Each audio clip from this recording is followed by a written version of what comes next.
Hey, look at that. We are live on Thinking Critical at night. You know, not Wes's usual schedule. How's everybody doing? Drew, it's good to see you. Good to see you too, man. Yeah, it's been a hot minute since I've actually seen you visually. I can remember the last time at New York, October. Yeah, New York. It's been October since we've been face to face or even on a screen together. Glad to see that people are coming in. It's been a big week, huh? Yep. lots of news. It's been a week. Week in many regards. And interesting comics. Some new ones came out this week. Interesting ones. We got a little project launching tonight. So. But I think what everybody's here for is everybody wants us to give our hot take on Kathleen Kennedy leaving Lucasfilm. I think it's kind of funny that happened. Like it basically derailed everything this week. We had a bunch of stuff planned on various shows, and that news just knocked everything out, which is strange because Kathleen Kennedy has been leaving Lucasfilm for 10 years now. Mm-hmm. She's surely fired now. And it looks like she's really finally gone, but is it really going to change?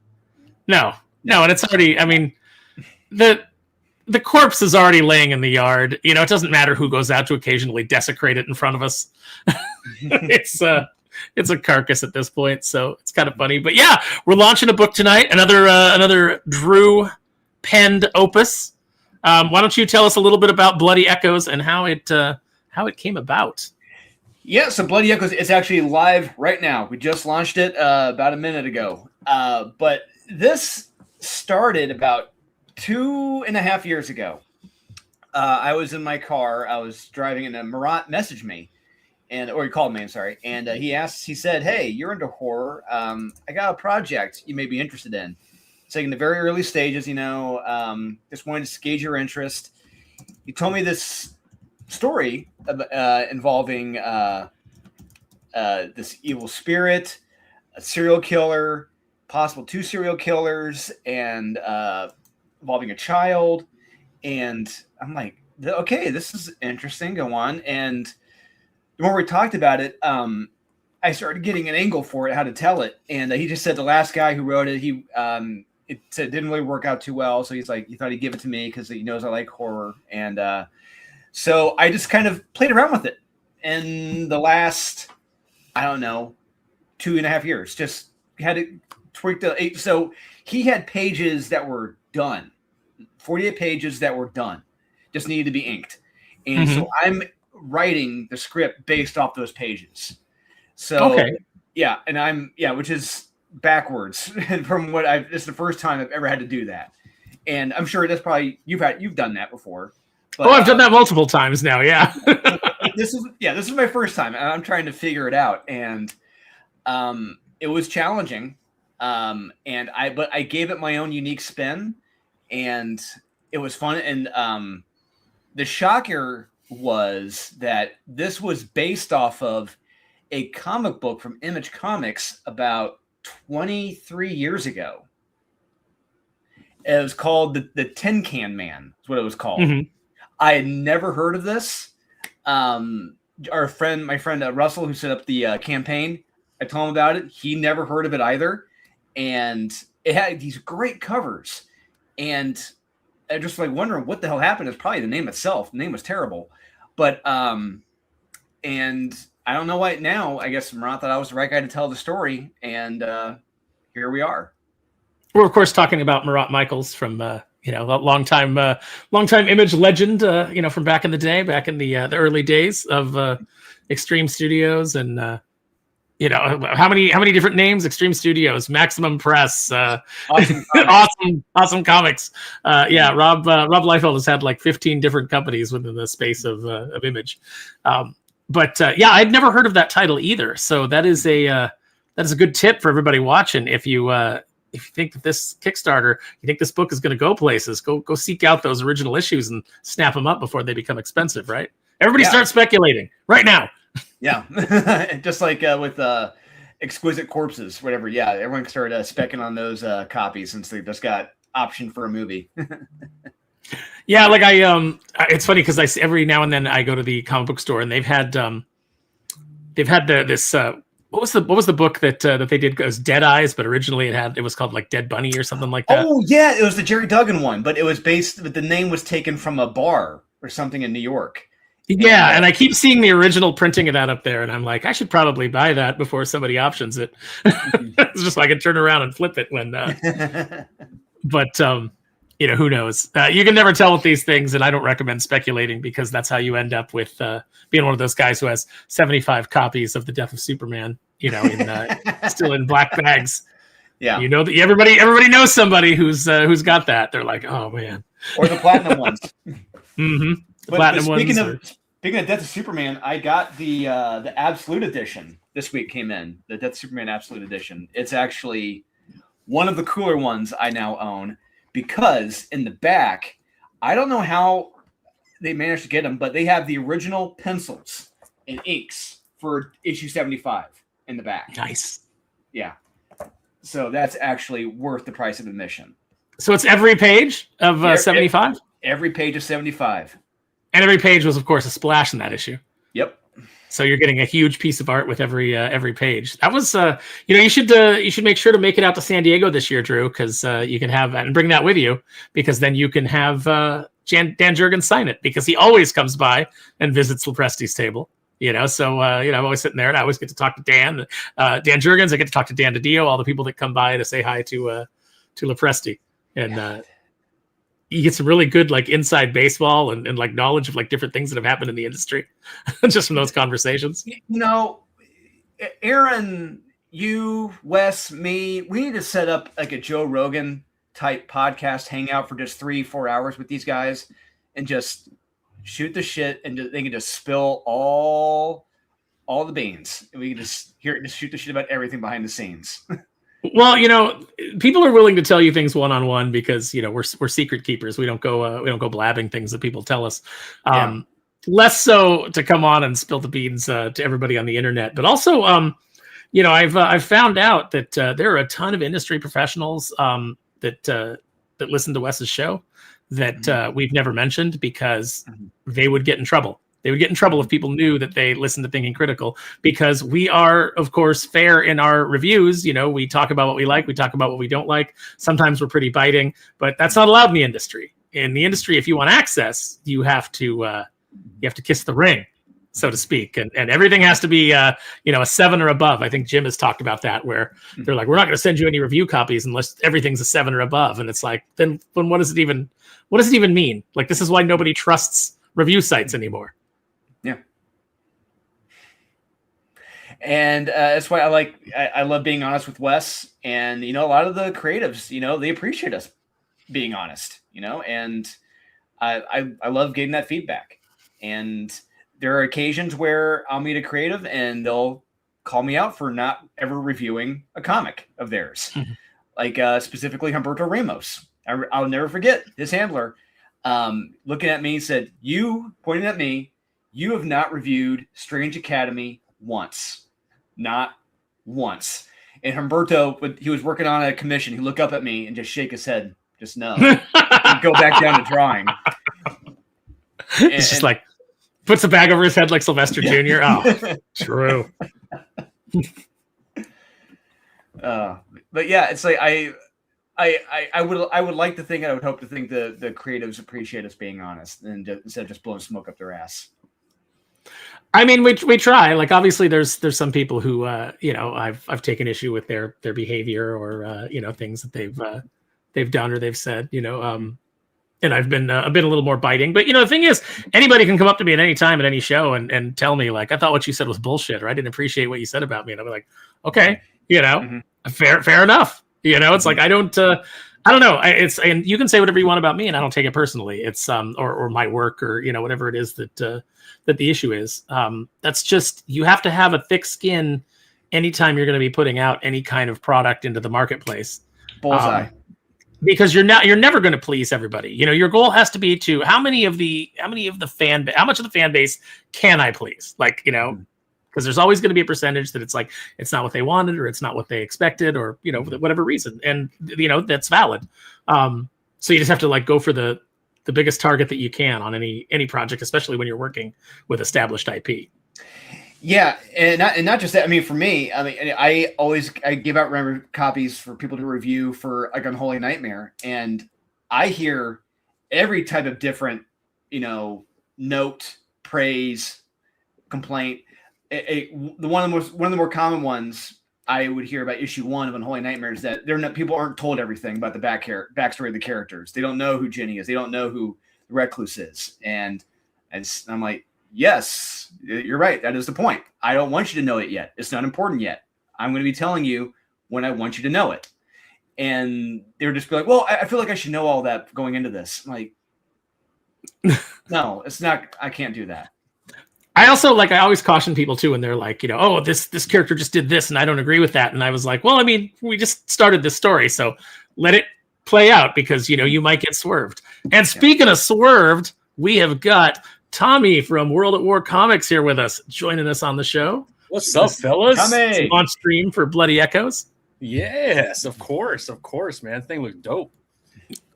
Appreciate you being here, Tommy. Yeah, I appreciate you inviting me, man. Always good to be with you too. It's odd being on a Friday instead of a Saturday, but yeah, it's pretty cool. Well, we didn't have to wake up early for this one. I mean, not everybody does.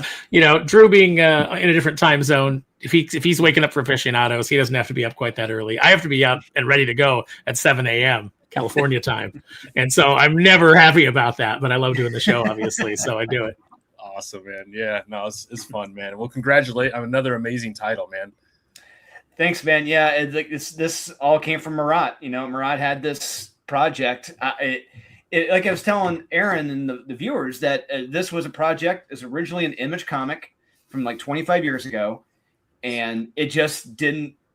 There was no traction on it. Didn't do anything at all. And so Aaron and Dietrich Smith, the artist of this, they just kind of sat on the art, just had it here waiting. Didn't know what to do with it. I guess waiting for the right guy to come along and to really write it. And the original guy, it just didn't work out. And Marat knew I did horror, and he's like, "Hey, you want to finish this?" It's like, okay, let me give it a shot. So yeah, Aaron was used to it. This is my very first time having to write a script based on art that is done and can't be changed. Yeah. I mean, that's a little odd, right? Trying to map out the story when the art is complete and you had no say in it. Yeah, it's just so. I wish Joe was here, but he can't be. Well, here right now. Funny you should say that. Joe is sort of here. Joe says, hello, everyone, or hey, everyone. I'm at a concert in Manhattan. That's our Joe out there weaving the rich and varied tapestry that is his life. He says, but if I get back early enough or get a few to come out and chat for a minute, I will. It was really great getting to work with Dolan again. Yeah, because obviously Joe was your editor on Born of Blood. Born of Blood. Yeah. Yeah, and I had to tell him the same thing. Like, look, Joe, there's art here. We can't change it. I'm sorry. So, but he was like, okay, can we at least move some of the pages around in this? I think so. I think we can do that. We can make that happen. But yeah, it was challenging. It was a fun challenge. And I am used to that because like you said, I have done that before. I did that for Merck. That's actually how I got into the industry, was working for Tokyo Pop and doing adaptations of various mangas that would come in. And sometimes you would get these translations and they just did not work. They were really, I don't know if the translator was bad, or if the story was really dry, or if just going from Japanese to English, like it just didn't make a lot of, it didn't really like resonate or sound natural. So you would have to go in and you would have to kind of like retell the story. Now, granted, I had a guideline of what the story was actually about, and I would try to adhere as close to the creator's vision whenever possible. But every now and then you would get something where it was like the licensor would actually say to you, we recognize that this is not great, and so just do whatever, I actually had a Devil May Cry book where I think that they liked the original, but they wanted it more in line with the game. And so they were like, up Dante's sarcasm, make him more of a sardonic badass. We want him to be like really cocky and et cetera, et cetera. And none of that was in the original dialogue. So I had to go in and I had to adapt it the way that they wanted. And fortunately, most people seem to enjoy it. Although, like, 10 years, 15 years later, I got somebody hitting me up on Twitter telling me I was a horrible person and I'd done like a terrible job on this thing. And I was like, oh, that's right. I did write that. I was like, sorry. I mean, I did the job that the licensor asked me, and most people seemed happy at the time. So, like I understand it wasn't an exact adaptation of the creator's vision. But the person that owned the property, that's what they asked me to do. So what are you going to do? And then that's what I ended up doing at Merc, because you guys had 4 issues of Miss Meow done Kickstarter, 4 issues of Death Rage done, and I think we had 2 completed issues of Born of Blood that had been out there. Yeah, that sounds about right. Yeah. And so it was like, come in, here's the existing art, and we did the same thing. It was like, okay, well, I could add some pages, and I could move some stuff around, and then change the the lettering, change the dialogue. And so we just started to adapt everything to like pull it all closer together and draw more connective tissue between the characters. So it's definitely a different thing than sitting down and writing your own script from start to finish. For sure. And so was there any like challenges, Drew, while you were doing it, where you were like, oh God, what do I do? What do I do with this page? I just don't know what to like make the characters say, or Yeah, and how do I communicate? Yeah, what was difficult sometimes is that some of the pages, it'd be like almost completely different. And so it's just because I like to incorporate transitions. So I'm trying to incorporate transitions from a page to another where it's completely different. I'm like, all right, how in the hell am I going to make this work? So but that was probably the more difficult part. And the other thing was with the art and the story where it took place, like there really was no firm setting. Marat didn't really say where it took place. So I was like, okay, I'm going to it's in Indiana. There we go. It's going to be in Indianapolis. So I just said it there, and it's in 1999. So I'm like, okay, all right, I'm going to incorporate these elements, this other part of the city, this other part, and this burger chef, famous Indiana Midwestern place. And just kind of make it feel like a lived-in world. I missed this title, Drew. This is when I kind of took a break from comics. I was married, had my first kid. So, man, I knew nothing about this. Tommy, you're not the only one. All right. Aaron did. I didn't know about this. Aaron didn't. Russell, who does all of Marat's campaigns, and Billy Tucci's, he never heard of this. And really? He was like, wait, what? This is actually based on a release one? I'm like, yes, it is. And we couldn't believe it. I just got the Galapian cover, man. Oh, it's hot. I love it. Yeah. Me too. I'm a big Galapian fan. Yeah, there's some good covers with this campaign. And I know that, it's interesting to me because, this is one of the rare things that I'm not editing for you. Joe Corallo's editing it. So I get to check this out, not in its formative state, but I get to check it out as a completed project, which will be different because, normally I'm seeing everything that Drew's doing like stage by stage. So this will be an exciting one. And I know Joe's going to kill it because Joe is a fantastic editor. Yeah, he really helped me along because I know you're a busy guy, so I'm just like, you know what, I need a guy who can, because Marat needed a quick turnaround on this, so I knew Aaron was busy, and I'm like, all right, I gotta see if Joe's available because I need help, please. And so fortunately, Joe was available, and I gave him the script, and this went through I think 4 drafts, but it feels very good. At this point, I feel pretty confident. So I really hope people check it out. Horror is a tough sell anymore. It's one thing I've learned. And I really hope people do give this a chance, if not just for the covers. We've got Caffeinated Wolf in the chat. That is Andy Andrew. Andrew, let me know if you want to, if you're in a position to come on. I'll send you a link.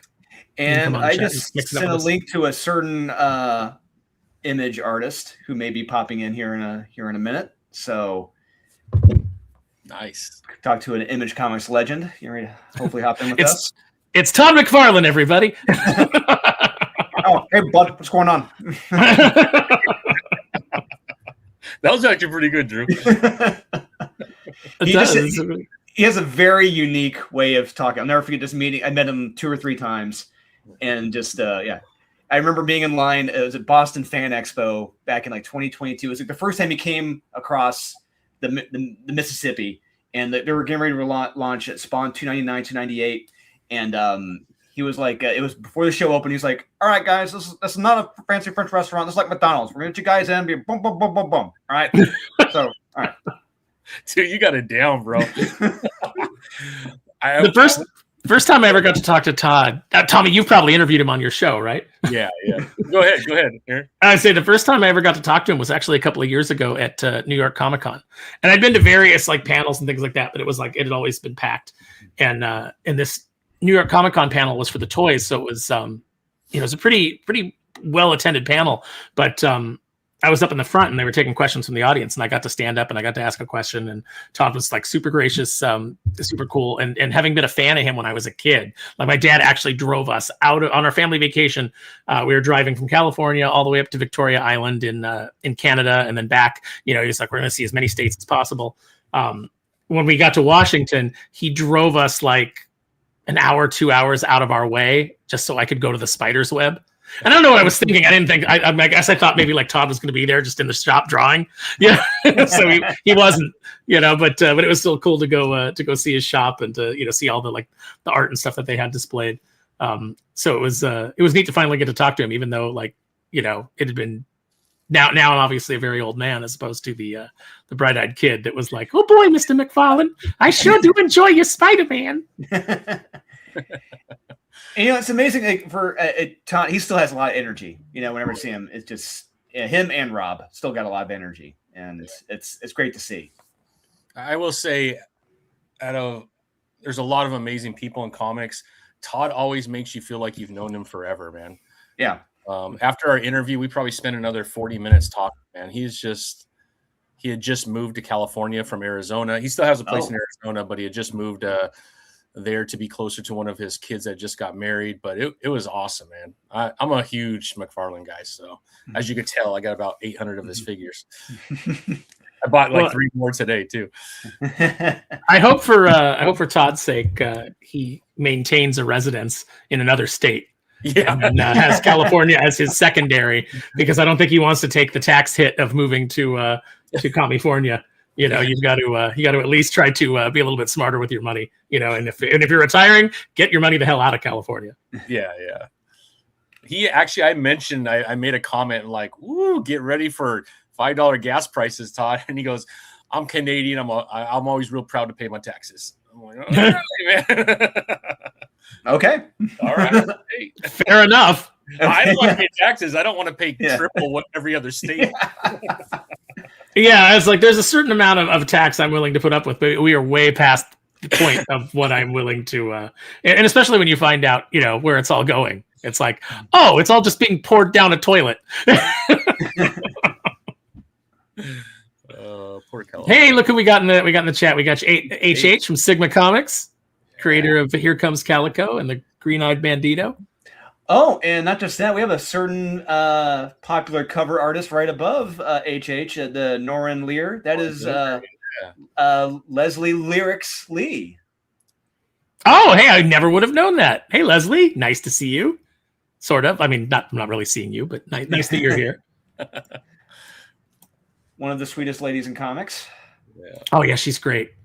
Met Leslie for the first time. It was New York, right? Yeah, we were in New York. Mm-hmm. And she was just an absolute delight. Like I loved chatting with her at the table, and actually she had me do a live reading of the Kneel Before Doomface preview for her.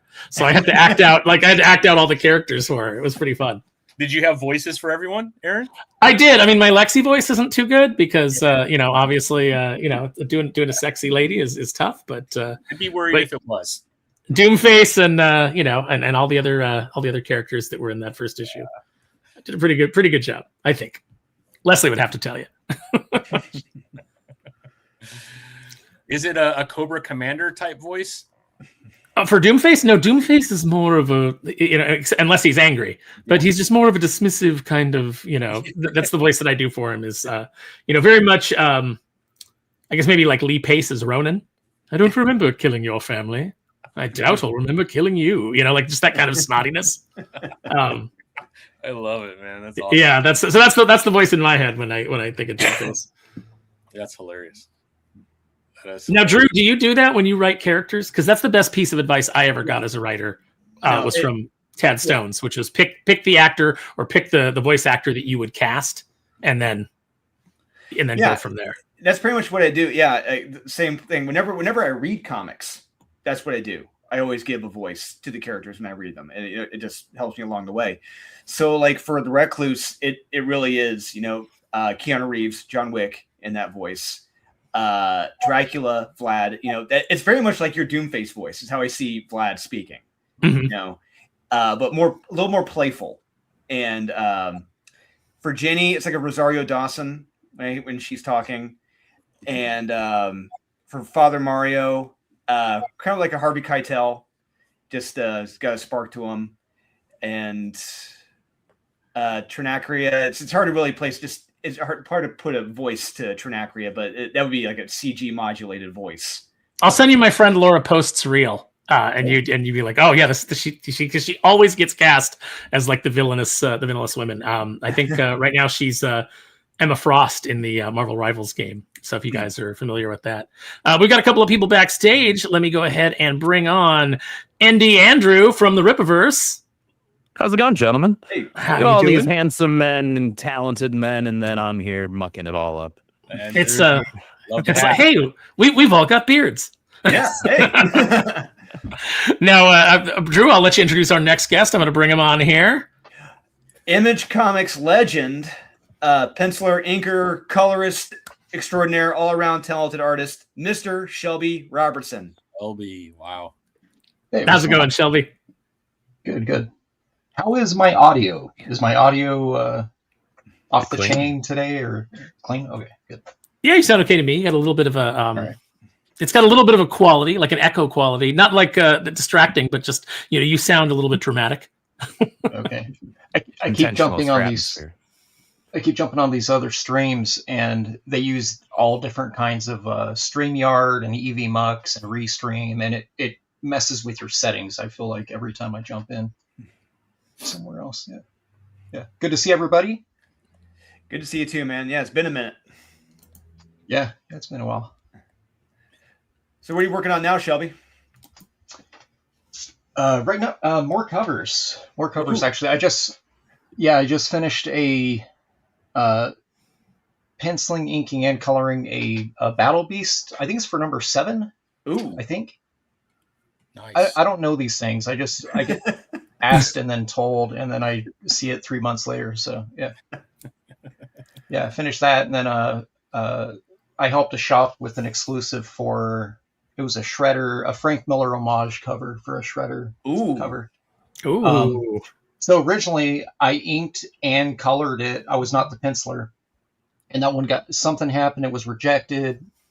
The artist redrew and re-inked it. And then they sent me the line art file to recolor. And it was off just enough where I couldn't just like fake it with my old file, So I just was like, all right, I'm going to start from scratch. Same idea. But so no, just having fun. I've been going since like 3 this morning, man. I had to drop my ladies off at the airport, and my daughter's at a dance competition right now up in Portland. So I live in Tucson, by the way, guys. So not anywhere near Portland. So she may be up there in competition against Aaron Lopresti's daughter, who also does dance. Although maybe they're not in the same age category. She's 11. Oh, okay. Yeah. No. No. She's 11. Yeah. My kids are all different ages. I have a 30-year-old, a 27-year-old, both boys, and then an 11 girl.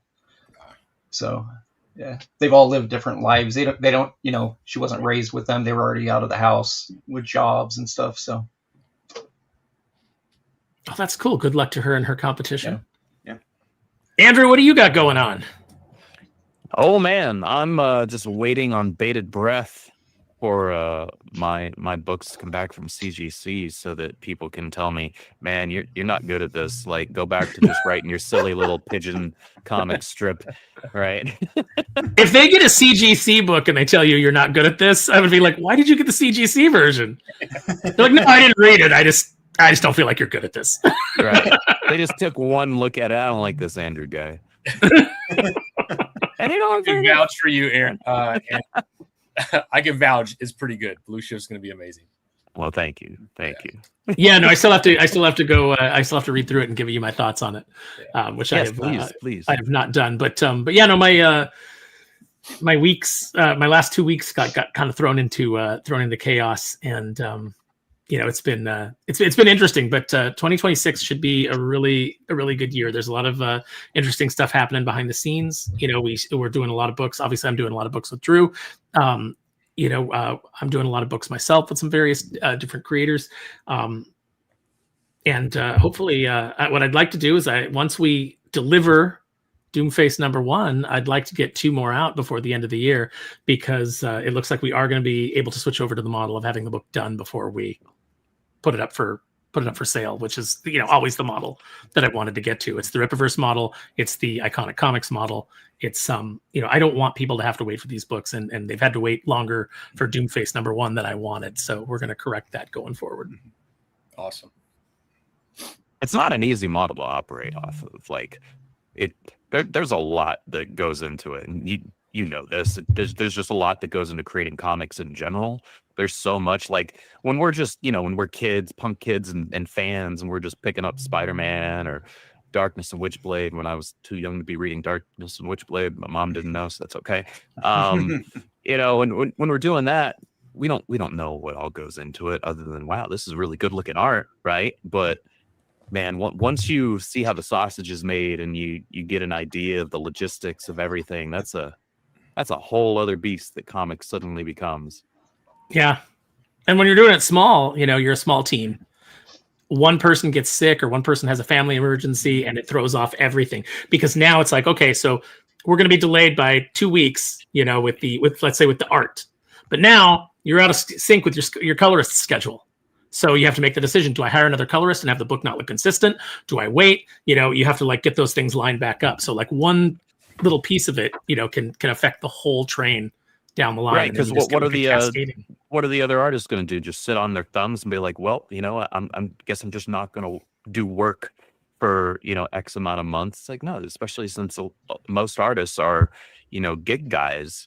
It's like their bills don't disappear just because somebody else on the production line had some sort of an accident or what have you. So that can throw everything off. Shelby, as an artist, how many times have you had to rush something because you didn't get it in time, and they're like, "Oh, we need this by this time," and you're like, "All right, what do I do?" Oh, yeah. When I get a Dropbox link at 9 a.m. and they're like, "Could I have it by 2?" Yeah, I got 27 years of working with Liefeld where he's done that to me. So it's yeah. I don't think that I had more than 24 hours on a single page of the Bad Blood series that I did ink. I inked the Bad Blood series for him, and then the first issue of Badder Blood was me, and then I bailed. I went and started doing my own thing again. Yeah, I mean it's pretty typical. Yeah, I don't know. I got hired in. If you guys don't know, I got hired in when I was 16 back in 1994, and I was doing finishes for Rob. I was helping Splat on Prophet Volume 2. I was doing some layouts for Calvin Irving on the Chapel ongoing series, and then was getting my own name cred on books as well. Some of the Black Flag stuff. I did Crypt Number 1 was my first full length book, completely me, start to finish. So that was pretty cool. But yeah, everything was every day you were doing a page. It might not seem that way as a collector or a reader. I don't think a lot of people realize this, that a lot of Image comics in the 90s, like one of the biggest beef that people had with it was, they're all late. They weren't late because of artists. They were late because of the coloring departments, because you could finish far more work in a 12-hour workday or even 6-hour workday than a colorist was able to complete on a page in a lot of departments would have to split a page. So you'd have 2 computer colorists, say at Extreme Color. Tanya would start a page, and then Liz Lewis would finish it that night, and they worked a 24-hour shift, right? And not every colorist in there, this dude Berger, this guy's name, he would go by Berger. He worked graveyards. And there was days he wouldn't even show up, like a lot of these people, like they show up, they don't show up. Some people are like, just doing double page spreads. They're given a whole week for a splash. Drew Posada was one of them. He was a super, super cool guy. I don't know if you guys are familiar with his work, but he had a book that came out, I think it was through Verotic, or it might have been through Frazetta, but it was a full art book. He did digital paintings, and they're beautiful. He colored a lot of that early Darkchild stuff. If you really like those covers, a lot of that was Drew Posada. All the double page spreads that Liefeld would draw with like the broken back glory and stuff. That was Drew Posada colors that he did a lot of heavy lifting. And he came over from Top Cow, and he was one of the guys, I know, he was one of the guys, him and his brother Alex. Oh, by the way, he's a twin. So he had a brother Alex who was just as good and twice as slow, but they still hired him. So Alex would, he'd do 2 or 3 pages a week, and then Drew would do a double pager, a cover.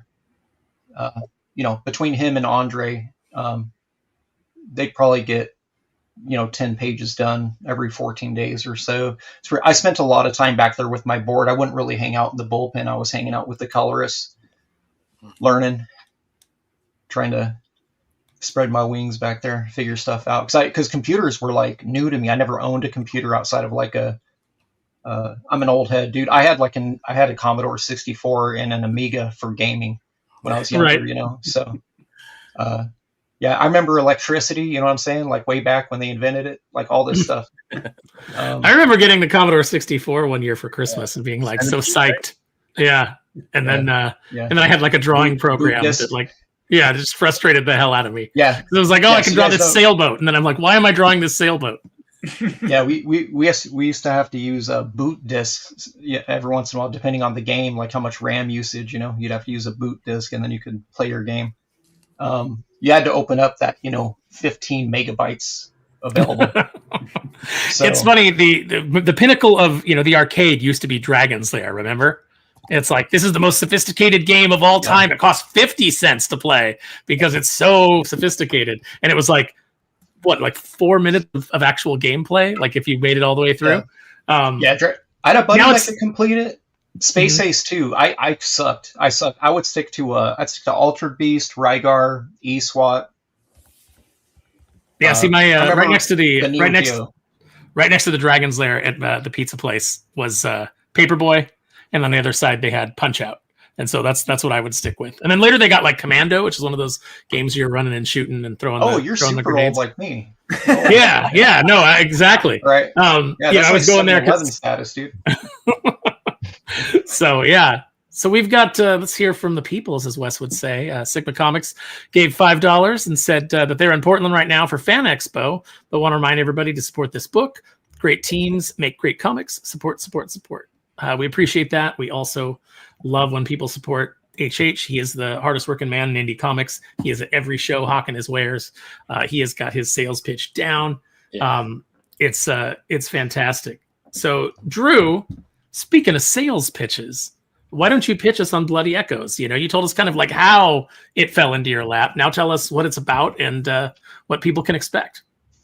So it's 1999. It takes place in Indianapolis, Indiana, and there's a serial killer already striking fear into the community, into the city.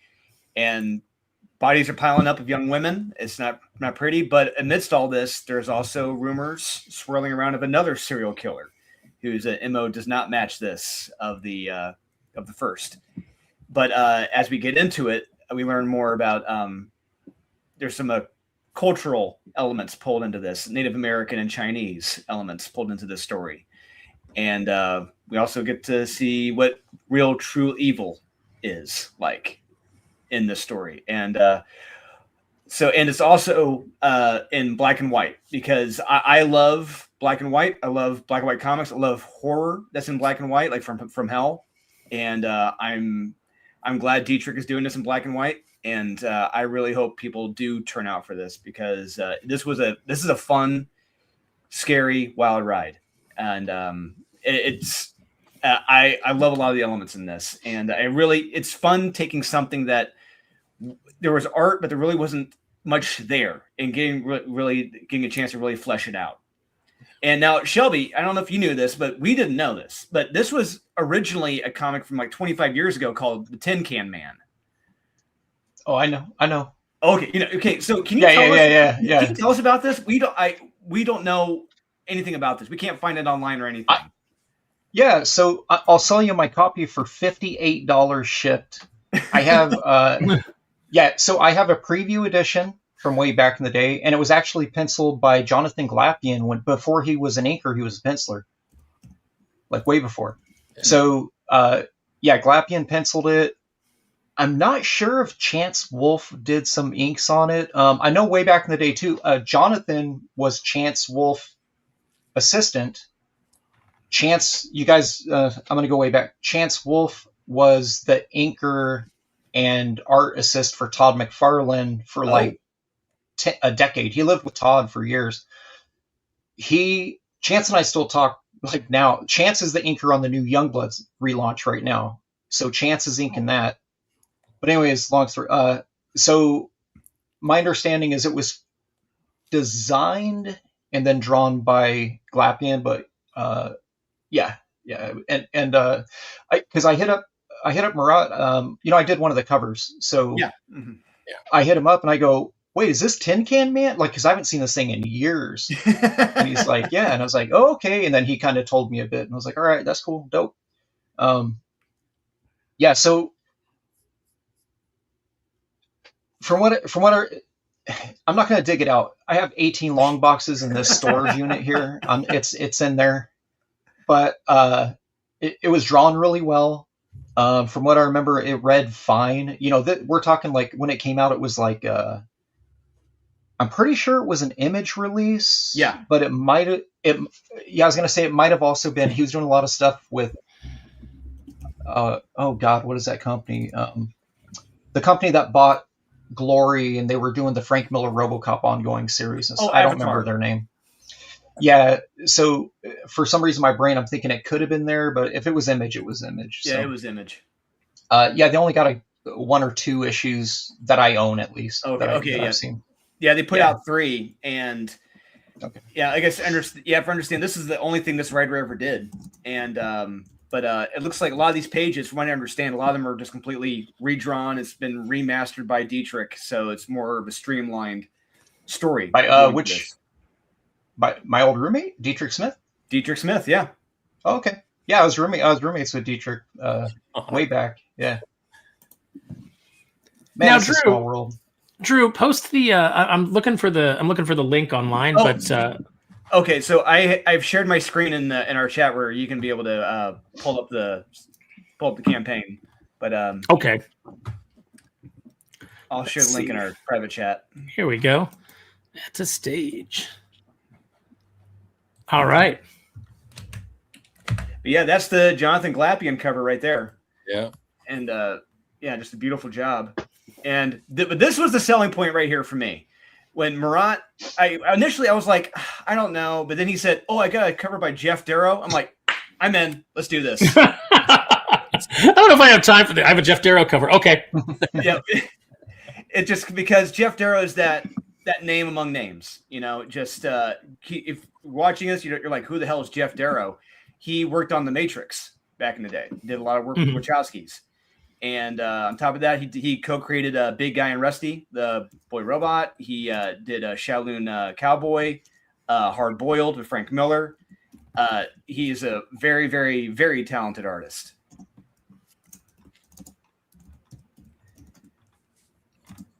And sorry, I'm just responding to the chat. Yeah, tell us a little bit of what we're looking at here. So right here, this is our launch special. It's our 72-hour launch special. We're doing a special collector box you can get with the Jonathan Glapian cover on the box, where you get all 5 Virgin covers, including the one that Shelby worked on, some 5 metal cards, as well as each of the covers. And one of the covers is actually glow in the dark. It's the big head variant, what we call it. So it's based on the Ghost Rider cover from back in the 90s. Oh, that's always fun. Yeah, I always love the homage covers. Yeah. So yeah, we got Jeff Darrow, Jonathan Glapian, Marat Mychaels, Dietrich Smith on the covers, And yeah, Dietrich did the pencils and inks. Joe edited. Got Zen on the lettering. Russ did a lot of the crowdfunding. Here's some examples of the interiors by Dietrich. Pretty clean. Yeah. Pretty clean interiors. Yeah. So Drew, when you're doing this, you said there's cultural elements of there's Chinese culture and Native American culture. Like, what kind of research do you do when you set out to add and were these things present in the book already, or is this a wrinkle that you added as you were coming in and writing over the pages? So the Native American element was there. From what I understand vaguely, it was there, but it really wasn't that fleshed out. And I was like, okay.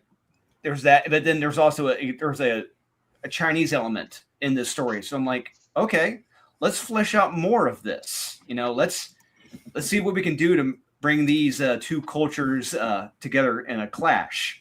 So it was fun researching really both cultures, because I'm not Native American and I'm not Chinese. Shocking. But I thought you were both. What are we talking about here? You know what? This is. I'm done. This is. I'm so disillusioned now. Building a house of lies. That's right. So yeah, it was fun just really researching and just bringing out spiritual elements, of belief and power that both cultures have, and trying to flesh that out into the story, into a narrative. Very good. I like what we're seeing here. Now, when this was brought to you, and you had to start work and put this all together, does Marat have an idea of how many issues it takes to tell the story? Is the second one done as well, and you have to do it again, or when we get to the second one, will you be picking up the reins of what you've got on the first issue and then running with it? And how many issues do we expect it to go? For Bloody Echoes? Mm-hmm. It's one issue, 48 pages. Oh, okay, so it's a done in one. It's done in one. Oh. Yep. It's very nice. Little prestige novella. length. Yeah, prestige length. Yeah. We don't really see I like enough of those. Enough done in ones. No. Yeah. Yeah. And I'm just very when we get to the end of it, I'm very curious to see the reception, the reaction, and that's all I'm going to say. But there's the Lapian cover right there, and there's the full Jeff Darrow. Sean Forney worked on that with him as well. I'm guessing Sean probably did some coloring on that. I could see the dog's butthole. Darrow draws everything, guys. Don't be surprised. Man. Yeah, there's no cheating. You're like, do we need to see? No cheating here. Do we need to see the dog's junk in there? He's like, yes, we do, because you know why? Because it's real. Because it exists. So it looks like we're a third of the way to the goal already, which is nice. $3,000 goal. We've crossed. I know that one. Mm-hmm. Yeah, I was gonna say this is the one you worked on with Marat. Yeah. Yeah, I inked Marat on that. Yeah, he was That's the so cover I happy just with backed. That's cool. Man, Yeah, just he was that super cross happy. hatching is insane, Shelby. That is. Yeah, I'm a lunatic. Yeah, that's really nice. I like that. I was gonna say, as much of a lunatic as Andre Lunatic, Shelby, or Nah, with a C, not a K. Yeah. I feel like Shelby's the lunatic that's like Disco Stew, where he's like, Disco Stew doesn't advertise. Oh, that looks cool. So black and white. This is a black and white, like an incentive cover, or I think we're offering black, white, and red covers. So oh, nice. Yep. So if they want the full color one, that's fine. And trade dress or virgin, sure. But if you also want the black, white, and red, we're offering those too. Sweet. Did I miss that one? Thank you. Now I'm going to my pledge manager because I'm like, I grabbed the trade dress and the virgin, but I didn't see the black, white, and red. I'm like, damn it, what? AL says that she backed it and says, good luck, gentlemen. So I assume she has to go. AL, always a pleasure. Thank you for joining us. Thank you, AL. Yeah, what I love about the black and white covers is that that's where you really get to see the work of the inker, and you really get to see the work clearly that Shelby put into this. Like, do you remember how long it took you to do this? Oh, we don't want to talk about that. So I work a lot faster when I hijack, and I hijack the hell out of that piece. But Marat knows this. He knows this. Like he likes the marriage of our, when we work together, like his pencils, my inks. Yeah, I just finished. I can't say what it is, but we just did another cover piece that is going to be I think it's going to be a pretty big deal when it comes out. Ooh. Yeah, but not to take away from this here, but I'm just saying it's always interesting to see. Sometimes he gives me stuff like this, like most of the rendering and stuff he did indicate. It wasn't just me going in and just vomiting all over, the paper. The other piece is a little more open, so there's going to be a little bit of colorist lifting in it just because of the design element. So I do prefer when Marat goes off, though, like this, because then I feel a little more in my zone, Yeah. That's by the way, I'm not an inker, by the way, guys, just so you guys know. I fell into it. Yeah, Rob Liefeld started seeing me doing I've always been a pencil finisher for Rob. For a lot of, it started with the Bad Rock book, and then the half issue, whatever, and then some Youngblood stuff, and then it moved into inking because he saw the way I was inking sketch covers around 2014. So ever since then, everyone's been hitting me for inks. It's a really weird thing. I'm like, I'm not an inker, but yeah, I'll ink it. Hey, I've learned you're also a great colorist too, and fantastic work so far on Unholy Nightmare. Yeah, jack of all trades. I actually remember when back in the day when you came in on Rob's stuff, because it started to look different. And anytime any artist looked different, I'd go and I'd look and see who their inker was, and what was your name. Tim Seeley. Tim Seeley had told me that he's been getting the Last Blood books that Rob sells. I do like 20 pages in each of those, and Rob does the bookends pages. Mm-hmm. But he's like, dude, your pages were the best thing about that book. nothing against Rob, but he was like, dude, it was really sick, man. So we've been talking a little bit too, just because he's like, I'm like, yeah. No, you take it to. We're all freelancers, man. We're all freelancers, of course. I know, it's like we're just like dirty sailors that go from port to port. Just trying to make it work however you can. Yeah, that's right. But no, it's like the inking work that you do is beautiful. Obviously, your other work is beautiful as well. But when you come in and you do Rob's pencils or you do some of these pencils, you really add to it. And that was something that was like immediately noticeable even back in the 90s on those books. No, I appreciate it. But this one's extra sauce. I put extra sauce in this one, so you guys should get this cover right here. I like pushing my own covers, so that way I can flex later. I'll be like, my cover outsold the other ones. Hey, that's taking pride in what you do 'Absolutely. Yeah. I'm very happy with this piece. So, yeah. Awesome. These are limited to 35 each. That's 20 in the main tiers and 15 in the add-ons.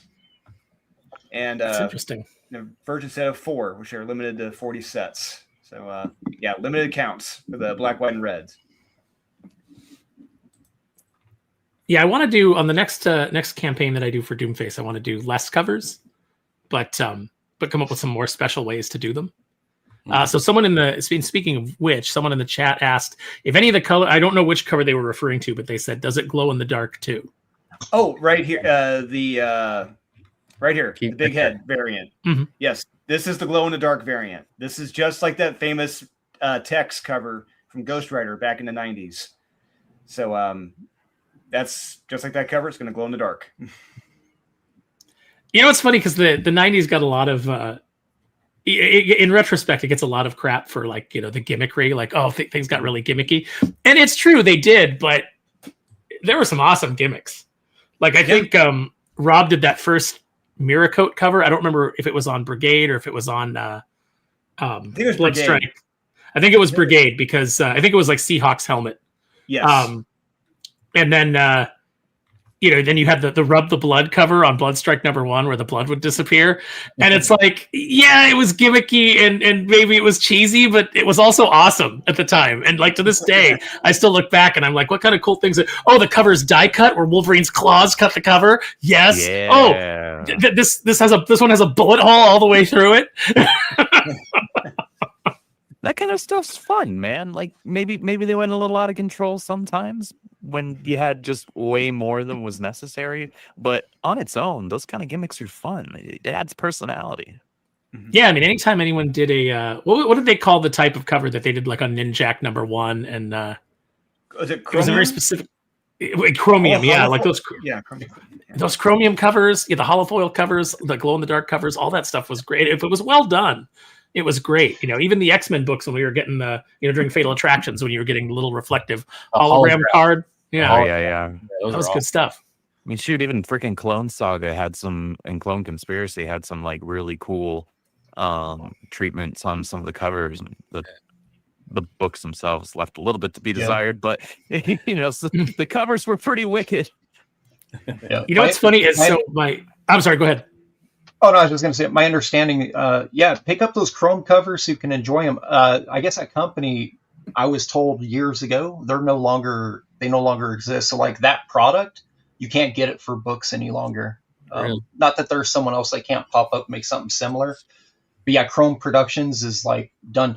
They did the covers for I know at Extreme they did the splat wraparound cover for Prophet One, and then they also did. We had promotional posters for Evangeline. For Glory #1 with the Mike Diodato where she's kind of coming down with the sword, stuff like that. But yeah, like all the Chrome production stuff. I think Jim Lee used them for this oversized, this really awesome Simon Bisley Deathblow painting. I don't know if you guys remember it. There was a giant poster. And then some of the smaller companies like London Night. I had a few covers at London Night, some Razor stuff and some Night Strike that was on that. But yeah, I'd heard like they kind of did a fire sale. Like when it was done, they just sort of did a fire sale of printing and just shipped a bunch of stuff to publishers and called it a day. Wow. Yeah. I still have that Glory poster. It's wrapped up in storage, but I still have that one. Do any of you remember Polito's the diamond encrusted Lady Death cover? Oh yeah, Yes. I've got a few of them actually. Yeah. Was that like 18K? It was like a crazy amount. No, I'm talking. It was like the encrusted one. It was like a 1 of 1. I think he had it at the Phoenix Con. Okay, when I so saw I him don't have that. Yeah. But he's Yes. done on his Kickstarters. He does a similar thing with some of them, but they're not out of reach for those of us who are mere mortals when it comes to our bank accounts. Right. Yeah. I really like the idea of extravagant covers. It's just the insanity behind it. I just really like the idea of it, even if I can't own it. Yeah, I've always I have this idea in the back of my head that the special edition of Doomface #1 that'll only be ones that I hand out or that I give out to really special fans or whatever that have a really limited number. And I'm always torn between that and no, I want everybody to be able to get everything if they really want to, they really want to jump in. And so I don't know how to navigate that. So what I've said for years, it's something that I notice as I grew up playing baseball and collecting hockey and baseball cards through my lifetime. Comic books are 10 years behind whatever is going on in baseball card or card trading. So we're going to hit the mark now where you're going to start seeing things like instead of baseball bat shavings or jerseys, you're going to have a piece of Todd's shirt interwoven into the cover, things like that. That is really, I think, where it's going to go. And I know it sounds ridiculous, but I called blind bags 5 years ago and everyone was like, why would they do that? They can't see the cover. And I'm like, I'm telling you, I think it's going to happen because I did some blind bags at a show, just really janky. I stapled them. And I was like, oh, I don't know what cover you're going to get, but here's what you're guaranteed in the 2 mystery books, Mm-hmm. And Aaron and I saw that firsthand at New York Comic Con. It was stupid between the monsters. What's his name? The Mark artist, Spears. Mark Spears. Those selling like hotcakes, and the Crow blind bags that Big Time had. It just we couldn't believe it. It was insane. Yeah. I mean, we had called Variant Interiors 10 years before it happened, before Marvel started doing the Red Band stuff. Yeah. It was like, yeah, eventually they're going to try to get you with interiors. And then they had that idea where it's like, you don't even get the last page of the comic, in your book. You have to scan a QR code and look at it digitally. It was like, oh, come on. What do you do? At least a blind bag, you're getting the thing that's in the bag. It's not like you open the blind bag and you get a QR code that leads you to a different digital picture. That'll be next. But I think trading cards. I honestly, I'm not joking about that. I really do believe that. No, I think that Todd needs to start cataloging what shirt he was wearing when he drew what, so that he can make sure that the piece of that shirt is attached to that card with that piece of art. Armpit stain variant. Yeah, you're gonna end up with that one. Hey guys, I'm gonna take off, man. I have to take off, but thanks for inviting me. Shelby, it's a pleasure to meet you. Yeah, nice to meet you, man. Yeah, rest of you, man. I'll share it everywhere. Everybody go back this. It's going to be a lot of fun. Thanks, Tommy. Appreciate being here, man. Yeah. Great to see you again, Tommy. Take it easy, buddy. Take it easy, everyone. Thank you. Yeah, if you guys don't know, Tommy has one of the best comic interview channels. He does. And he's always getting big names. I watched him with Todd. He had Todd on there. If I would have known, did him a solid. Come on. YouTube did him a solid because I had a lot of people hit me up with the link. I was like, I already watched it. That's awesome.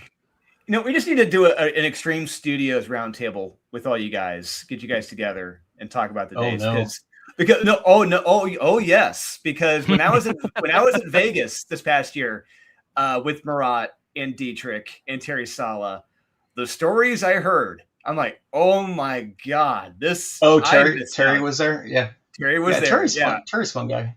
Yes, he is. And between the three of them, I was laughing my butt off the entire weekend. The stories I heard, I'm like, God, I wish I could have been a fly on the wall there.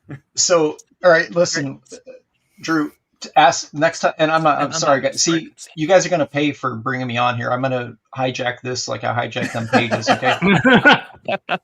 You gotta say this to Terry. He's probably not watching. You gotta say this, Terry. Say, hey, what's the story with what was it? Say, what's the story with homeless Todd and broken Robert, or say broken Kirkman? That's what, I'm not going to tell you guys on this. You can ask him that. Say broken Kirkman and homeless Todd. That's all you have to ask him. Okay, I'm writing it down right now. See, my favorite Kirkman story. My favorite Kirkman story doesn't have anything really to do with Kirkman at all, except for the fact that he was briefly there. But it was at my assistant editor, one of them, Jason Long, when I was at Boom Studios, was standing at the Boom Studios booth, and it was like closing down. Now, if you know Jason had a very very soft-spoken, very kind of like even in his temperament, except for when he got like really mad or really passionate about something. But he had like a very like kind of monotone way about him. He didn't get excited for a lot of things. One of our favorite things in the office was when we were all bummed out, and that happened at Boom a lot because it was kind of a miserable place to work at the time. We would be like, Jason, we need you to read the theme song to Gummy Bears. And he would just read it in his monotone. And for some reason, it was hilarious to us because he would be like bouncing here and there and everywhere. High adventure that's beyond compare. They are the Gummy Bears. And for some reason, that tickled the hell out of him. I can't even recreate it as good as it was, but he was super excited to see Robert Kirkman because Robert Kirkman was walking by. It's like the end of the show. They've made the announcement that we're closing in 15 minutes and blah, blah, blah. And Jason is like, Robert, like he just wanted a minute of like Robert's time. And Robert goes, oh, hey, I'll be right back. And walks around the corner. And Jason just immediately deflates and goes, Kirkman's never coming back. And he didn't. And that's the whole story. But for some reason, it was just like, it was so sad. It was so heartbreaking for Jason. My other favorite moment with him was where we had this meeting where Ross, the owner of Boom, had brought us into this meeting. And, we had been butting our heads against the wall trying to get Darkwing Duck on the docket, trying to get, do Rescue Rangers stuff in Walt Disney Adventures. We had like all this stuff we wanted to do. And it kept getting vetoed, kept getting shut down. We called into Ross's office. And he's just super excited that like we have the opportunity to get the license for Clifford the Big Red Dog, and we could do Clifford comic books. Wow! And I was like, is that something that you think is going to sell in the direct market? Clifford comic books, and he's like, well, we could get them out to libraries and collections and blah blah blah. Same idea that they'd had for the Disney stuff that hadn't really worked out. And I was like, there's already Clifford books for people that want Clifford stories. Like what, So we went to lunch. All already in those places. Right. It's already like there's plenty of Clifford product available for the people that want it. It's just not in a floppy comic book form. And so the team went to lunch and we were like just joking about I was doing this bit where I was like the creator of Clifford and I was drunkenly trying to explain to people who just didn't get it what the concept of Clifford was. It's like he's a big dog. All the things that you have to deal with a regular dog are magnified because he's so big. And then one of the table said, how did Clifford get so big anyway? Was it like a nuclear accident or what? And Jason just completely earnest goes, I thought that Clifford grew large because of the amount of Emily Elizabeth's love. And to come from Jason, who was normally like cynical and kind of like, seemed like he was just constantly heartbroken about the way the world was and the way comics was. Like it was this moment of like earnestness, like the little kid Jason before the world had hurt him. And it was like everybody was like, oh, Jason. Like we just wanted to like hold him in that moment. Clifford was his thing. Yeah, he understood the mythology of Clifford and he was very committed to it. But we never ended up doing that book. So there you go. Didn't get that license, didn't do that book. Probably for the best. Definitely for the best. Because none of us had any idea what. Yeah, I was like, what are we going to do with this? Like, they're going to throw this to us and be like, make a comic book now, make a successful Clifford comic book. And how do we do that? What does that look like? Tell a story of Clifford's like lineage. So way back in like early man, dealing with whatever like dire wolf or whatever was his ancestor down. Well, Jason reminded me because when he said that, I was like, oh yeah, in the book, I remember now, like, because I had those books when I was a little kid. Clifford was like the runt, and they weren't even sure that he was gonna like make it through the night. And I think like Emily Elizabeth like prayed, like, please, like if he just, if he could just be strong and I just want him to get bigger and be healthy. And it's one of those situations where it's like, yeah, he got bigger. Did they make a Clifford the Big Red Dog movie, Drew? Yeah, they did. I remember. They did at one point, yeah. I didn't see it. I think it was past my time, but I do remember that they made that. And I remember telling a friend, like, hey, I had this weird dream last night that they made a Mr. Magoo movie. I think I was telling Joe Corallo this. I'm like, I had this weird dream. They made a Mr. Magoo movie with Leslie Nielsen. And he goes, they did. They did that. They did that. I saw it. I was like, oh, it was God. Goofy. That was a movie. Yeah, that was a movie. That was a thing that happened, and we all let it happen. Don't put that evil on me. I had nothing to do with that. And for the longest time, I remember growing up, I thought it was a fever dream. Like, I swear I saw a Boris and Natasha live action movie with like Marjorie Gross from Saturday Night Live back in the day. I don't think it was real. And I'm like, no, that was real. That movie did exist. Yeah, I think De Niro was in it, and Dave Thomas from. No, this is 1980s. This is yes. Were you guys like me, where it's like you'd hear that a Pink Panther movie was going to be on TV, and then you would tune in and you'd be like, "This isn't the Pink Panther. Where's the Pink Panther?" Yeah. Oh, you're talking about that live action thing? Yeah, because it would be Inspector Clouseau, but as like, no, the Pink Panther. Like, why is he called the Pink Panther? And then the Pink Panther would be like in the beginning, there'd be like a cartoon for the credits. And as a kid, that always pissed me off because I was like, that's immensely disappointing. It was a huge bait and switch. Yep. I always ask my dad, when's the Pink Panther going to show up? It's like, no, he's not in this. Then why'd they call it Pink Panther? See, Foil Variant gets it. He says he does the same thing as regular dogs, but it's big. That's the Grant Morrison Superman method. When he's not going full Morrison, yes. That's right. See, you have to give him a bath, but he has to do it in the pool. Brilliant. Print it. Not just community pool. Right. Would they have to find an Olympic-sized swimming pool? They would eventually, yeah. I would think so. So we're doing pretty good on the. We've got 11 backers on the. For it to be 11 backers and to already be over $1,000 is amazing. So everybody's like Ooh, coming people in are jumping on that pretty high. launch, Yeah. that launch Yeah. package. And Nice. I was talking to Aaron beforehand. Like, look, horror is a tough sell. I don't know if you guys are familiar, if you guys are well versed in this, but that's one thing I've learned.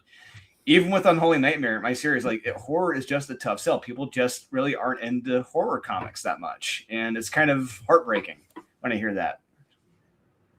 Especially when you Traditionally, consider horror that comics used to don't be, do very well. Yeah. you know, back in the day, it was the biggest thing.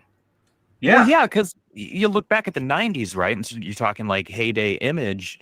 You know, you have supernatural horror, which is just kicking all of the ass, right? You've got Darkness, you've got Witchblade, and all of that. But traditionally, just more traditional horror that isn't kind of leaning into that like supernatural, we're going to make everything just look out of control, cool.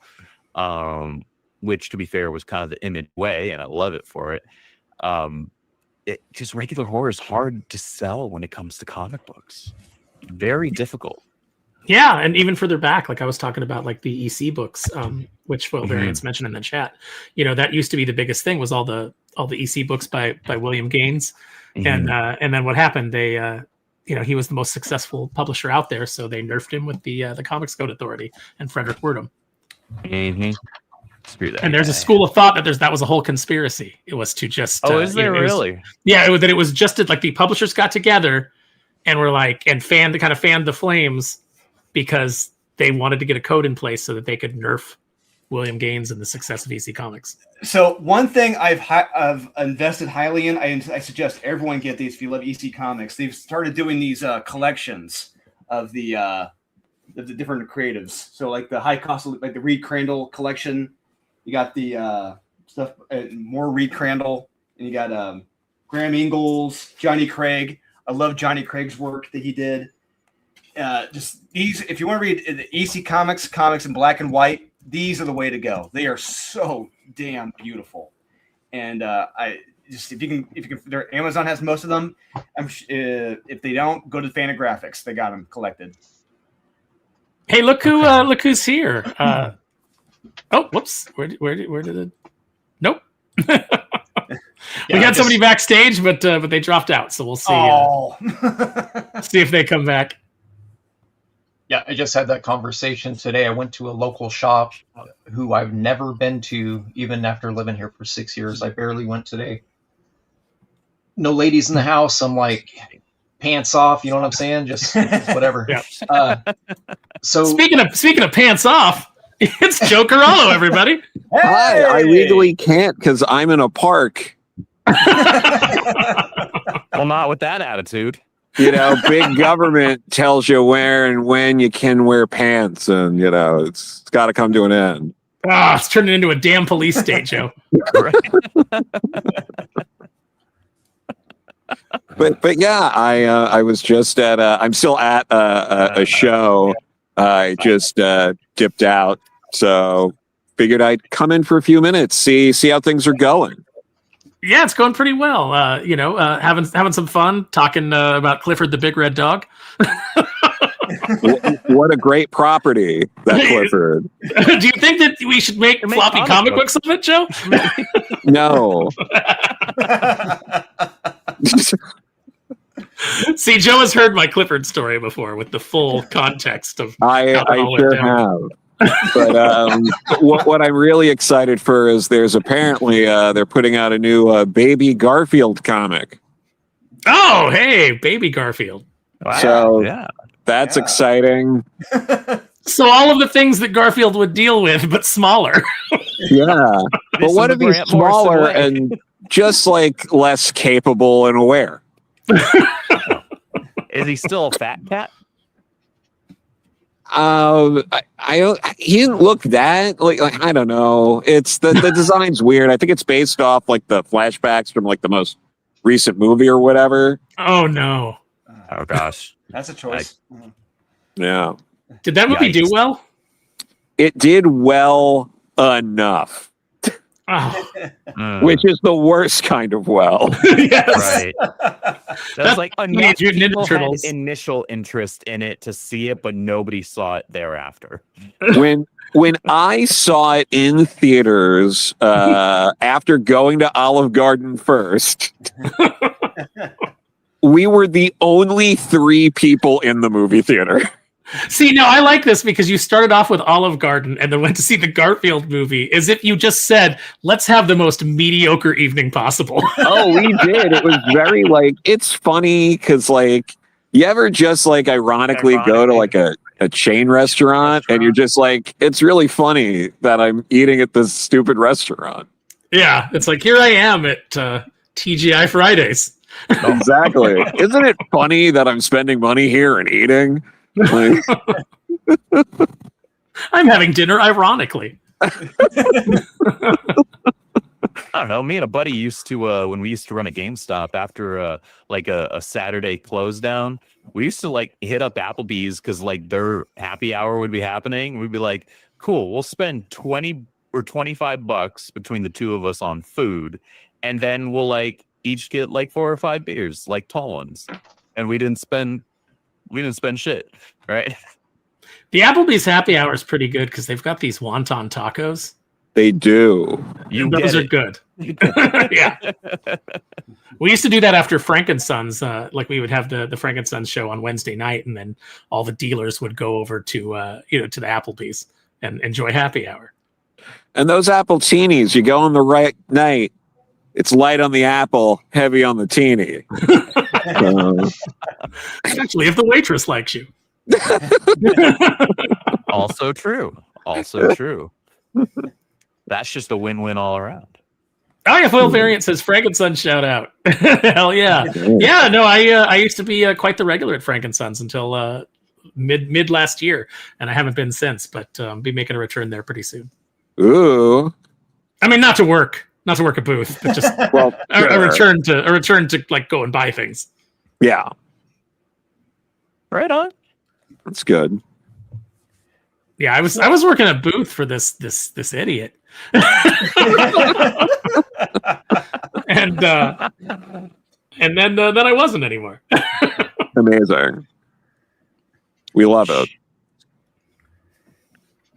So, Joe, we've been talking about this project, and I talked about how it was pretty much handed to me by Marat. Now, like, what I want to know in front of the whole world, what you thought of this project when I brought it to you, and how this came about.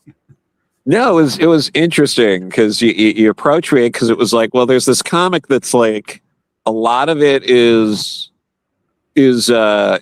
drawn, and there is like this basic sort of like plot. Like it was like it was like a Marvel method kind of thing, but the Stan Lee part didn't happen yet.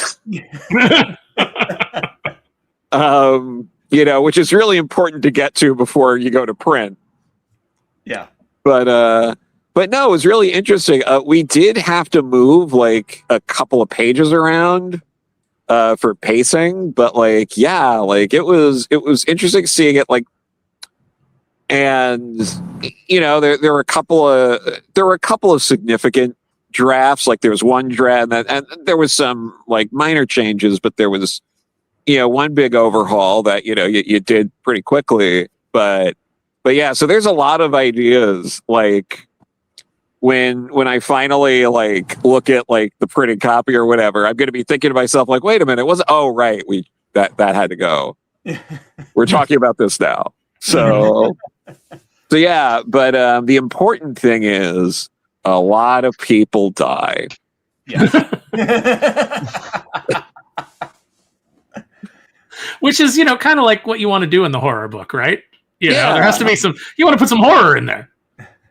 No, and there's some genuinely like dynamic bits and some interest. I think a lot of the design work, especially for, the monster is, the golem like character basically is really, really great. And I'm glad it worked out that way. But yeah, I think there's potential, I think, to do more from there. And now that there's like sort of like after this, there's going to be like a a finite backstory that's out there that you could potentially sort of build on. Because basically we had these pages that we were still figuring out like what exactly the backstory would be. Like we had like the outline and there were key things of like this has to happen, but like some of the finer points, you know, went back and forth on. So yeah, it was a really interesting way to do a comic. And I mean that in like an actual interesting way, and not when you're, you know, out having a really boring time and you just say it's interesting. Yeah, when you show your that's not what I mean piece here. Of art that you worked on for 5 hours on a Saturday that you could have done anything else on, she just nods and says, "Oh, that's interesting." Oh, sorry, was that too personal? Sorry. Thanks, Mom. No. No, I remember. And horror's tough, you know. It's like horror is really it makes good money in cinema, but in comics it's a tougher sell. You know, a lot of horror books come and go, and you know, not all of them do that well. No. But I remember I remember talking to Joe. I don't remember what comic you were telling me about, but it was a horror comic, and you said, and it has the line in it. You told me it has the line in it. Nothing can go wrong, and you said, and you know what that means? At least one thing is going to go wrong. That's a great way to describe that. Yeah, that's always more than one thing, right? But I love that because it's like, yes, at least one must go wrong. Absolutely. Like and you know, like when there's a panel that's like a close up on an axe, I bet someone's going to get an axe on the back. Mm-hmm. That might happen.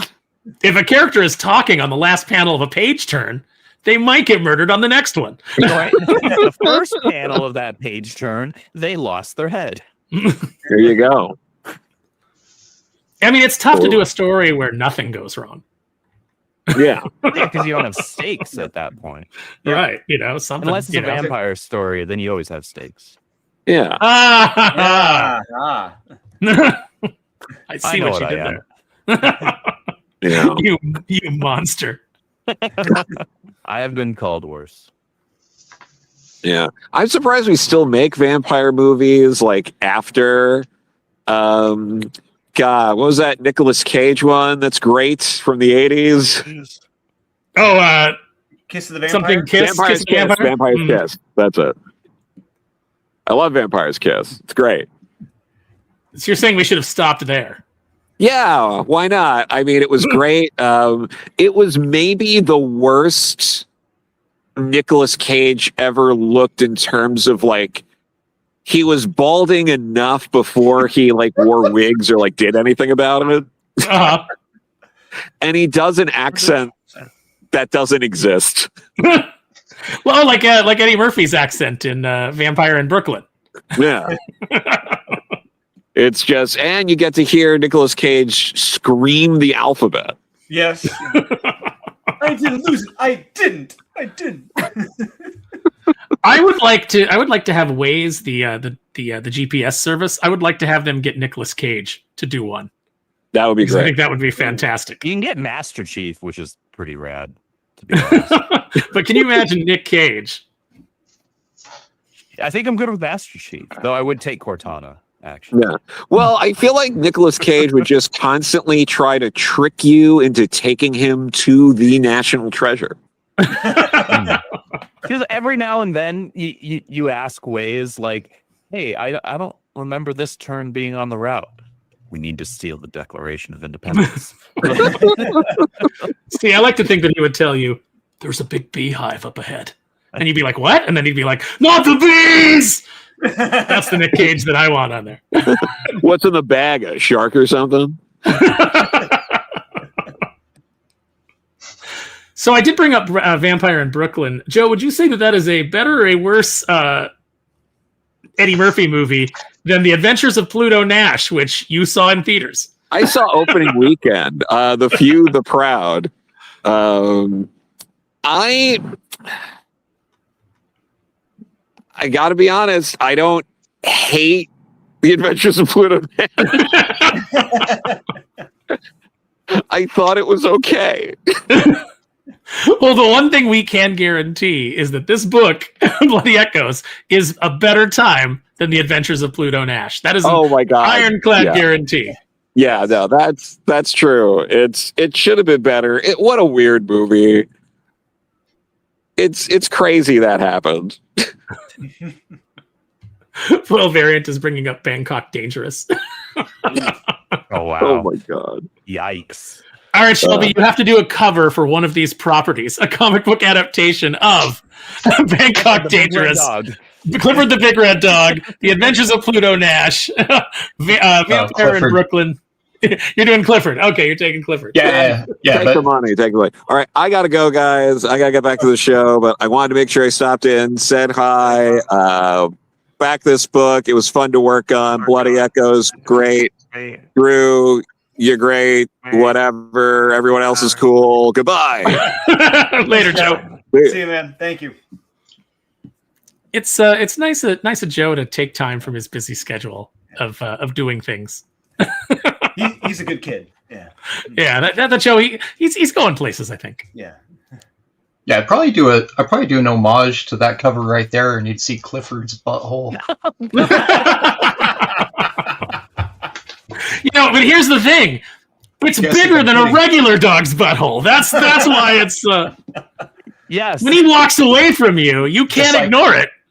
Really going to town cleaning himself, like Oh god.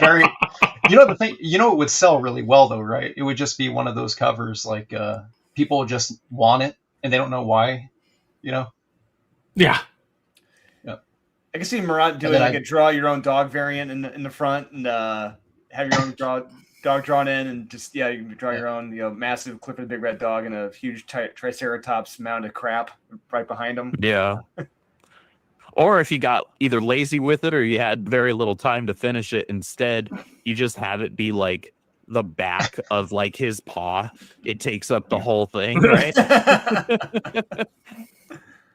Because at that point, you know what dog it is, right? You should. Yeah, of course. I would certainly hope so. I don't know what kids are raised on these days, but I was cultured. I'm charging them full cover rate on that too. I don't care how many lines are on this piece of paper. Yeah. Yeah, imagine if you charged by the line. You'd be a rich man, Shelby, just based off of the cover you did for this with all that cross-hatching. Yeah. If I had 1 penny for every line, I'd have like $10. Well, I'm rooting for you. I'm rooting for your cover being the one that gets purchased the most, just so you can have those bragging rights. I'm sure it will. On my own streams, I do trash talk the other covers, so I think it's respectable. Yeah. See, I love that. I am real happy with it. This is actually probably the fastest I've seen a cover go up for public display in any form. Like prior to me, because a lot of times I forget what I work on, then I'll see an ad for it. Many months later. Mm-hmm. In this case, many years later. Yeah. I just saw. I for whatever reason, I forgot that I did a Final Boss cover for my boy Ty, and that's going to be I think it comes out on the 26th. He's using 2 variants for it. It's a 4C and 4E. So it's a Savage Dragon 1 homage is what it is. Oh, nice. I do more than just homages, but right now I'm doing all homages, just so you guys know. Yeah. That can be fun. Nothing wrong with that. No, it's a pretty dope cover. And then the line art one is the 1 in 50, and I'm trying to find a pre-sale less than $50. I find a bunch for $90 or $80. That's a good sign. One less than 50. I found one sold for yeah. Well, he never told me if I'm getting comps on it, so I figure I'm just gonna have to buy it. Yeah. No, you gotta get comps. Come on. Yeah. Bug him. Yes, send him a screenshot of the sales. Be like, "Hey, where's my copy?" Yeah. I want my comps. You got to do it like Aldo Rain from Inglourious Bastards. You got to be like, and I want my comps. Yeah. Well, my luck, Ty will send it. Tyler and Kirkham and his wife, they sent us this really, really awesome dining set for our wedding gift. He sent it to my old address. So whoever lives there is enjoying some nice coronet and beautiful silverware. This I'm still talking about this. This was 11 years ago, guys. This is, I still hold him to it because he's like, oh, I'll get you a new one. He never got me a new one. He got me some covers. He never got me a new dining set though. So I'm gonna hold him to that. Oh, man, if I had $1 for everything that I mowed. Yeah, if I had $1 for every misshipped item, I'd have like $10.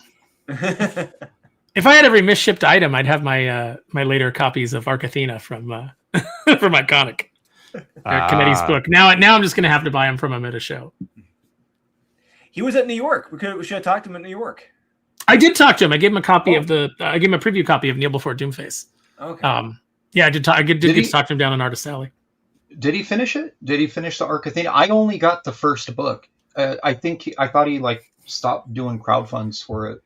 Well, they stopped doing crowdfunds. They just started doing direct sales. So like he would finish it and then they would sell it.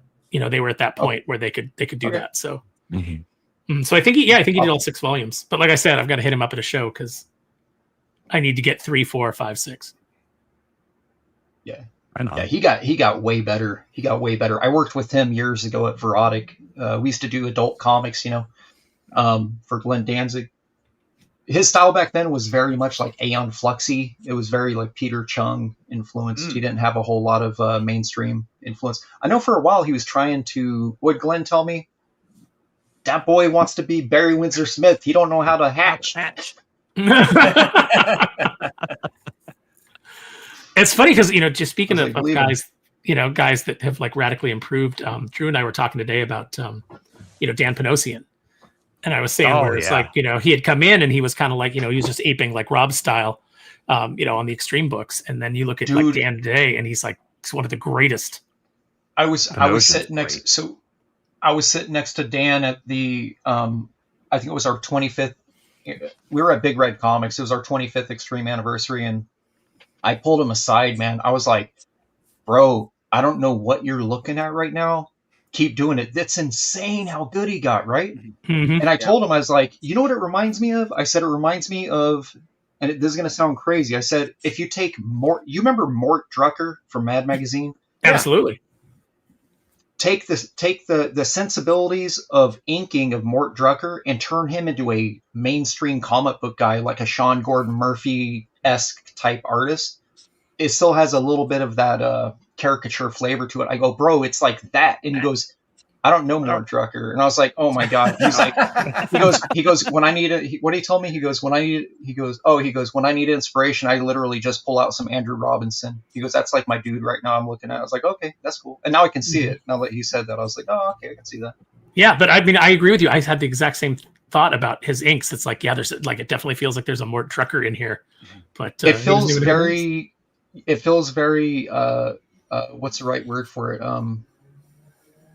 Like adult. It feels very I don't know big people words, man. But like it's just it feels like old school professional, right? Like it has something about the way he approaches his work. It's very like confident, I guess, is a good way to put it. Mm-hmm. Yeah, I mean, he's so good that everything he does is so polished, and there's just such a level of talent that like I've seen like people try to go, oh, he's using AI, and it's like, no, he's not. He's not using AI at all. He's just that good. It looks like it looks like AI colored it because he's a machine, in and of himself. The guy is amazing. And it's like, and if you know anything about like what AI does versus what a live living artist can accomplish, you'll know it's not AI because it's just incredible.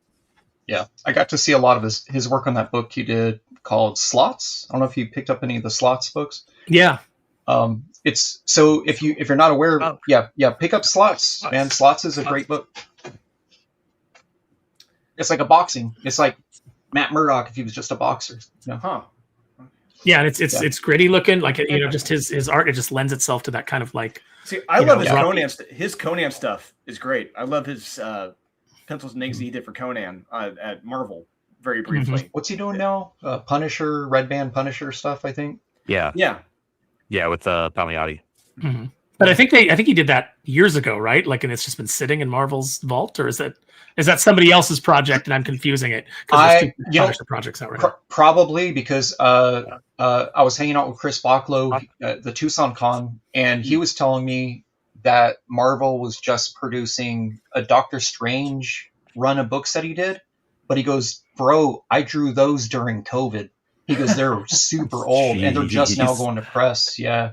Wow. So Marvel's been doing that stockpiling thing where it's stories that are just they're universe adjacent, so they can just put them out. They're just like they're not gonna ruffle the feathers of like whatever storyline they decide to put out. Okay. That's interesting. I mean, if you can afford to do that. It seems weird though to be holding back, like Bacalo art. It feels like you would want to get that out. You would want to sell that as soon as possible. Yeah, he was saying that a lot of what they do is his covers will come out like really soon. Like as soon as he finishes it, it's already being advertised. But there's something about the interior art, they sit on it forever. Yeah. Unless you're what's his face on X-Men? Claremont?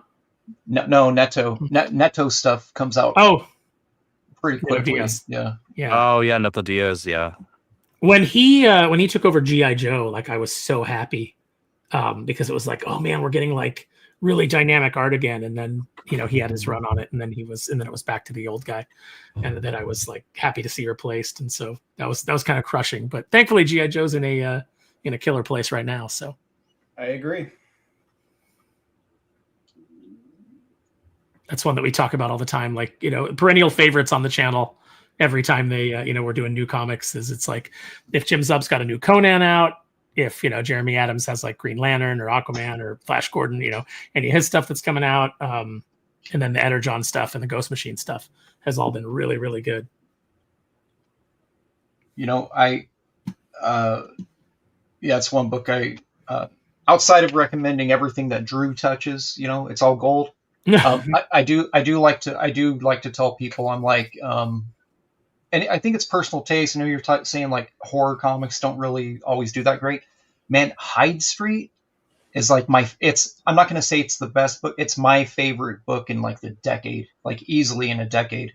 What I read and what I draw are two different things, by the way, guys. Cause like I was a huge fan of like Preacher back in the day. I was never really a big Sandman guy. My buddy Steve was, but, Garth Ennis on Darkness was dope, seeing that when that was coming out. Very specific runs of stuff. And I was a big fan of the Stray Bullets comics, if you guys have ever read any of those. Mike Allred's Madman, that's at the top of my list.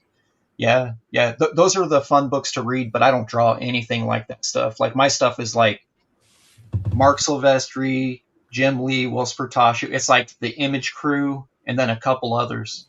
That's kind of the school of art that I come from. But story wise, I really respect a lot of the indie stuff. And speaking of Stray Bullets, David Lapham, you want to talk about a guy who's had several different drawing styles. It's him. You look at like the old WWF comics he did for Valiant, or you look at Warriors of Plasm he did. Then you compare it to Stray Bullets. It's like, wait a minute, this is the same guy. And yeah. I just don't understand how you can go from one extreme to the other when you draw like that. Yeah. I remember intensely disliking Warriors of Plasm when it came out. I think that I was like, what is this? That's because it was trash. Nobody liked it. But I remember the comic book store had like all these unsold Warriors of Plasm card sets. Ooh, with the binders? Uh-huh. Yep. That was a really weird, I'm assuming 50% of this panel is too young to remember. It was a weird time for comic shops because you had Brigade #1 with like a pretty cool representation of what's to come from Rob Liefeld. Then you open it up and Marat's art was like, it's not Rob, Mm-hmm. And then you had some different stuff with Valiant, like you had some like chromium, or like when they would paste those metal things, like the Turok covers and that. You had that kind of thing coming out, and then And then you had that next to like newsprint hardcore or newsprint, right? Like some of the Valiant stuff, Shadow Man and stuff. And I had buddies collecting that, and I was like, bro, you're gross. Like, why don't you just buy 2 copies? Buy 2 copies of Youngblood 1, man. Save your kid's future, Invest. We had that was a big thing. Mhm. Buy multiples. Yeah, everybody thought you're gonna retire on it. Yeah. Because comic books are worth money. Look at what Action Comics #1 is going for. Surely Youngblood #1 will hit those numbers. Oh, that was like kind of the speculator mentality. And I was working at a comic book store at the time. It was like one of my first jobs that I ever had as a teen. And man, like one of my favorite things was like just setting up the rack in the front every Wednesday. Like, this is, here's the new comics. But then we also had the rack of like whatever big storyline was going on. So it was like, when it was X-Men, Age of Apocalypse, that was that first rack, or Batman Nightfall, and then you would have all the previous weeks in there too, so that comes to the kid and go like, oh, I missed some stuff, and they could just pull them all. It was a cool time. But yeah, you're absolutely right. You had some stuff coming out on really slick paper with computer coloring. You had like the Malibu books that were just coming out, like the Ultraverse was hitting. And I think even like the first Image books, I think that Malibu was like their publisher for the first couple. Valiant was still hand coloring their pages, man. It was just a weird time. They had like crazy promotion from the Shamus brothers, but like the books were like, you're trying to sell this to kids who we were enamored by, oh my God, every page is like the cover of a magazine and its gloss factor, right? Like, it's just super nice. And then like the computer colors, and then you look at that and it's like, oh, this is like chop shop mentality of putting together a comic. Even though like Bob Hall and Layton and all them were professionals, it was like it was comparing a Pinto to a Mustang. It was just different, right? And as a kid, we're like Mustang all day. No one's picking that other one, Yeah. It when you listen to Cartoonist Kayfabe and they talk about it, it felt like you're watching a bunch of old people do comics. And you're watching a bunch of young people do comics, and you really just see the difference. Yeah. It literally was too, because most of us were like, we're not old enough to drink alcohol, like. Yeah. Well, I remember because the store that I was working for, I remember the owner talking about, he's like, yeah, I'm buying Valiant because like Valiant's hot right now because Wizard's pushing it, and then but he would say the only reason that Wizard is pushing it is because the Shamus brothers invested heavily in the early Valiant books, and so by pushing it, the value keeps going up. So in their shops, they're selling them for a premium, and he's like, it's all gonna collapse. He was like, maybe Exo Manowar will still be sought after, maybe, but like it's all gonna collapse. So he was like, he was trying to like keep his orders, like, how many can we have to ride this wave, but not be overextended when the bottom drops out. Yeah, they did do some stuff that I don't know if it would be possible today for any writer, just for any writers listening. They were doing things like a first appearance or a first cameo. It was a character walking by, but like very making sure that the artist shows them in full, so you can see a character. Like you remember Shadow Man's first appearance? He was playing a saxophone in a band. Mm-hmm. In a background of an issue, and then that issue like skyrocketed, right? Mm-hmm. And they're like, oh, it's the first Shadow Man, and you're like, no, it isn't. And you're like, yeah, because in the Shadow Man book, they show which band he's in, his position, and it's like, that's him. Like, you had to go back and get like Harbinger Wars #5 or whatever it was. But that was really cool that they were doing that. They were like, oh, like all these NPCs aren't NPCs. Some of them have a very distinct look, and that it's sort of like the Spider-Man thing with like the first Venom being in that, what is it, 252 or whatever. It's the hand pushing Peter in front of the train, the Amtrak, whatever. It's that kind of forward thinking, and I don't think a lot of writers today. I don't think they're not capable of it. I don't think they're given the opportunity because a lot of books, none of us are on a monthly system anymore. Yeah, you don't know if you're Deadpool going books to be... I was on, it was 6 issues. It wasn't a year, right? Not even 12. So it's really hard to establish that sort of thing unless you're going to continue a series. And then it's... I feel like that also probably from a writing perspective, I feel like that also in a publishing perspective, actually, I think it requires like a strict like path of knowing what's coming down the road so that you can plan for that. Because a lot of times you'll have guys that they're brought on to do an ongoing, right? And then all of a sudden they're maybe 4 issues in script wise on this run they're doing, and then editorial says, hey, we need everybody to kind of converge and have their stories like intersect with this big event we're doing, right? That kind of interrupts things, and that can throw things off. And I feel like when you don't have enough of a heads up to be able to still do that, it's a really difficult thing to plan for, and it seemed natural. Because I personally like the idea of laying little breadcrumbs and Easter eggs that like the keen-eyed reader can go back and be like, oh my gosh, like this thing in issue whatever 50, Bullseye. the groundwork for this was laid in issue 2 or Yes. 3 or whatever, right? Like that kind of thing that's super fun. I'm a big Harry Potter guy, and there are a lot of like little breadcrumbs and things laid in the first 2 books that don't pay off until like the 6th or the 7th, right? Like Right. I find that kind of thing super fun and fascinating, but I think the current publishing schedule, especially that the big 2 operate off of, with it being so event heavy, that tends to interrupt the ongoings that you have. That kind of a thing can be difficult to do. I don't think it's maybe impossible to do, but I'm sure it's a lot more difficult than it would have been back in the day.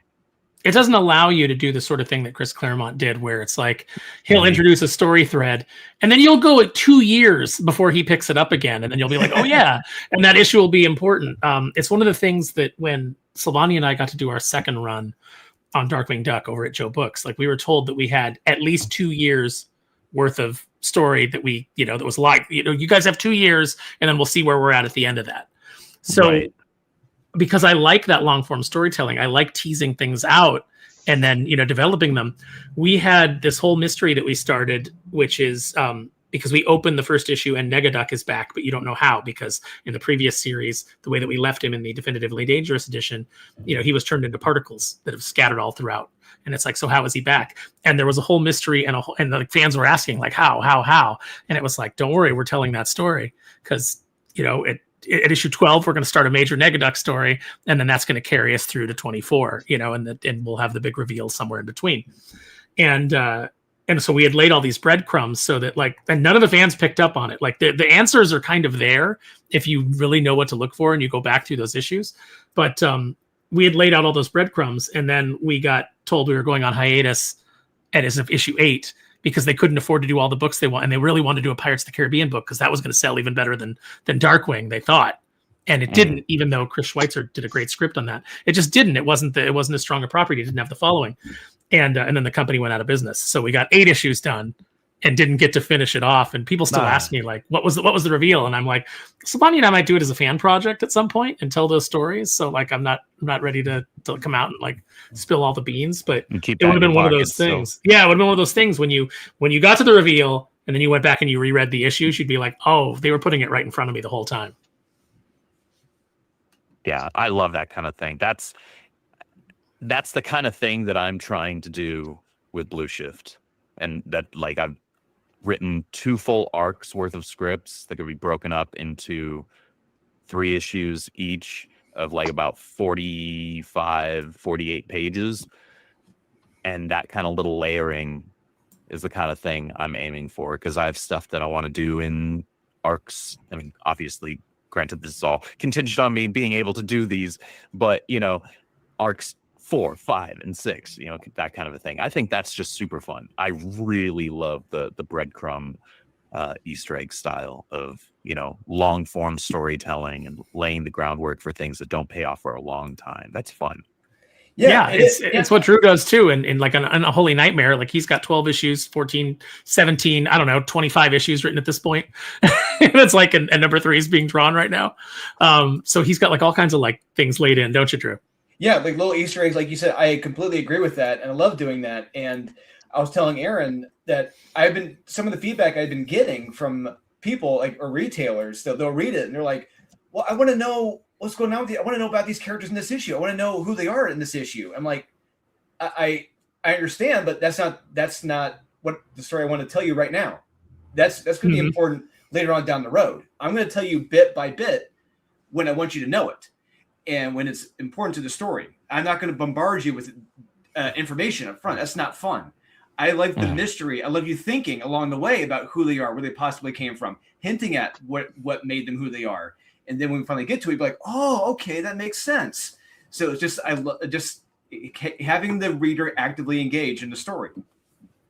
And being able to do it with a deft hand, like, leading them on, just basically taking them on a trip. And it's something that's kind of lost in the current comic book landscape. Because like you were saying, Shelby, you don't get that many issues to do these things. So you can only take people on these short rides. Whereas, with you doing creator-owned stuff, you can make it as long as you want. Like, for example, like Drew's talking about, he's inserting all these little things. And it's like, no, you can't know the whole story yet because it has to unfold naturally, And ultimately, those kind of stories aren't satisfying. One of the reasons that the Ryan Reynolds Green Lantern movie doesn't work is because they front load you with all this information, and then you're bored waiting for the main character to catch up to what you already know as an audience member. As opposed to, say, the hero's journey, like take, Star Wars, which is famous for the hero's journey, which is they show you a piece of the universe, then they cut to the farm boy. And now you follow that farm boy as he goes out into this greater universe, and you're learning these things at the same time he is, and it keeps you engaged. If you know more than the characters, you can know a little bit. You can do the time bomb. There's a bomb under the table, and they don't know it. You can do that sort of thing. But if you are front loaded with the whole mythology, and then they have to discover it, you feel like you're treading water. You're going back and you're doing it again. Yeah, I was just reflecting on. I just rewatched it recently. Was True Romance with Christian Slater. It's Quentin Tarantino's one of his first scripts he did. I think it's a great movie. But how he had written it as compared to how Tony Scott filmed it, it is completely out of order. Like the way Quentin Tarantino wrote it, it's chopped up out of order. So you're figuring things out along the way. You don't see how they became together as a couple. You're introduced to the drugs early on, going out to California and just kind of discovering things along the way. And just how they got them, where they got them from. It's like, okay. Just really make you thinking along the way instead of just playing it all out straight from A to Z. Mm-hmm. Yeah, you shouldn't know everything going in. I don't want to write up in the back of the book that tells me who every character is, what their origin is, what their, that was fun when I was a kid, when you'd buy the handbook of the Marvel Universe and you'd sit down and you'd learn about these characters that you had never seen in the comics. But, that was all backstory, the things that happened in the comic. They didn't tell you before the comic came out. You didn't get an entry for Venom that talked about how he was Eddie Brock and the symbiote, and blah, blah, blah, and you hadn't gotten there yet in the story. The story unfolded before you got the info. And I think that's how you keep people engaged. I understand people want to know, they want to know right now, and that tells you that you're doing a good job. It bullseyes. It tells you you're doing a good thing if they want to know more about those characters. And it's just like, nope, not happening. The worst place you can be in is if they're like, I don't care. Yeah, yes. Apathy is the worst possible outcome. Mm-hmm. But we're doing pretty good on the campaign. We are almost halfway to the goal. Excellent. It's just while we've been sitting here talking. So we are at it's reloading for me. 1371, 17 backers right now. 29 days to go. Yeah. So we just need to keep getting the word out there. This was kind of a last minute. Normally I would have had time to promote the show on some of the previous shows that we do, but this was kind of a last minute launch stream. So thanks to everybody who's joining us, and thanks to everybody who's backed the book. You've got 72 hours to get in on the early cover packages to where you can get everything, and then after that, if you've got another 29 days to get in on the other aspects of the campaign. So thank you so much for your support. Yeah, I appreciate it. And like you said, Aaron, this is very last minute. Just I was told not too long ago that they said we're launching it on this date. It's like, okay, and we're using Mutant Farm Comics. It's like, okay, all right, we'll see how well it goes. But I think according to Marat, it's doing about as well, as he thought it would. So it's like, okay, we're right on track. So that's fine. That's good. Yeah, it's like we need some Marat promotion. I'm sure we'll drive it even higher. So we appreciate coming on Wes's channel here, taking over. I always love taking over Thinking Critical for an evening because because of Wes's schedule. Wes is in the Philippines, so his stuff is all in the morning because that's his. It's super early for us because that's his night. So he's sleeping right now. So I always love when we can come on and people can come in here at night and mix it up with us. Heck yeah, you should do it more often. Yeah, it's tough to get guests to come in on the 7:00 in the morning show. You know, if they're West Coast, they're like, that's 7 a.m., dude. On a Saturday, I'm not getting up. Oh yeah, like the couple times I've been on Comic Fiction Audios, I loved it, ton of fun. But like, it's at 9 a.m. for me, and on Saturdays, I'm probably trying to wake up half an hour earlier than that.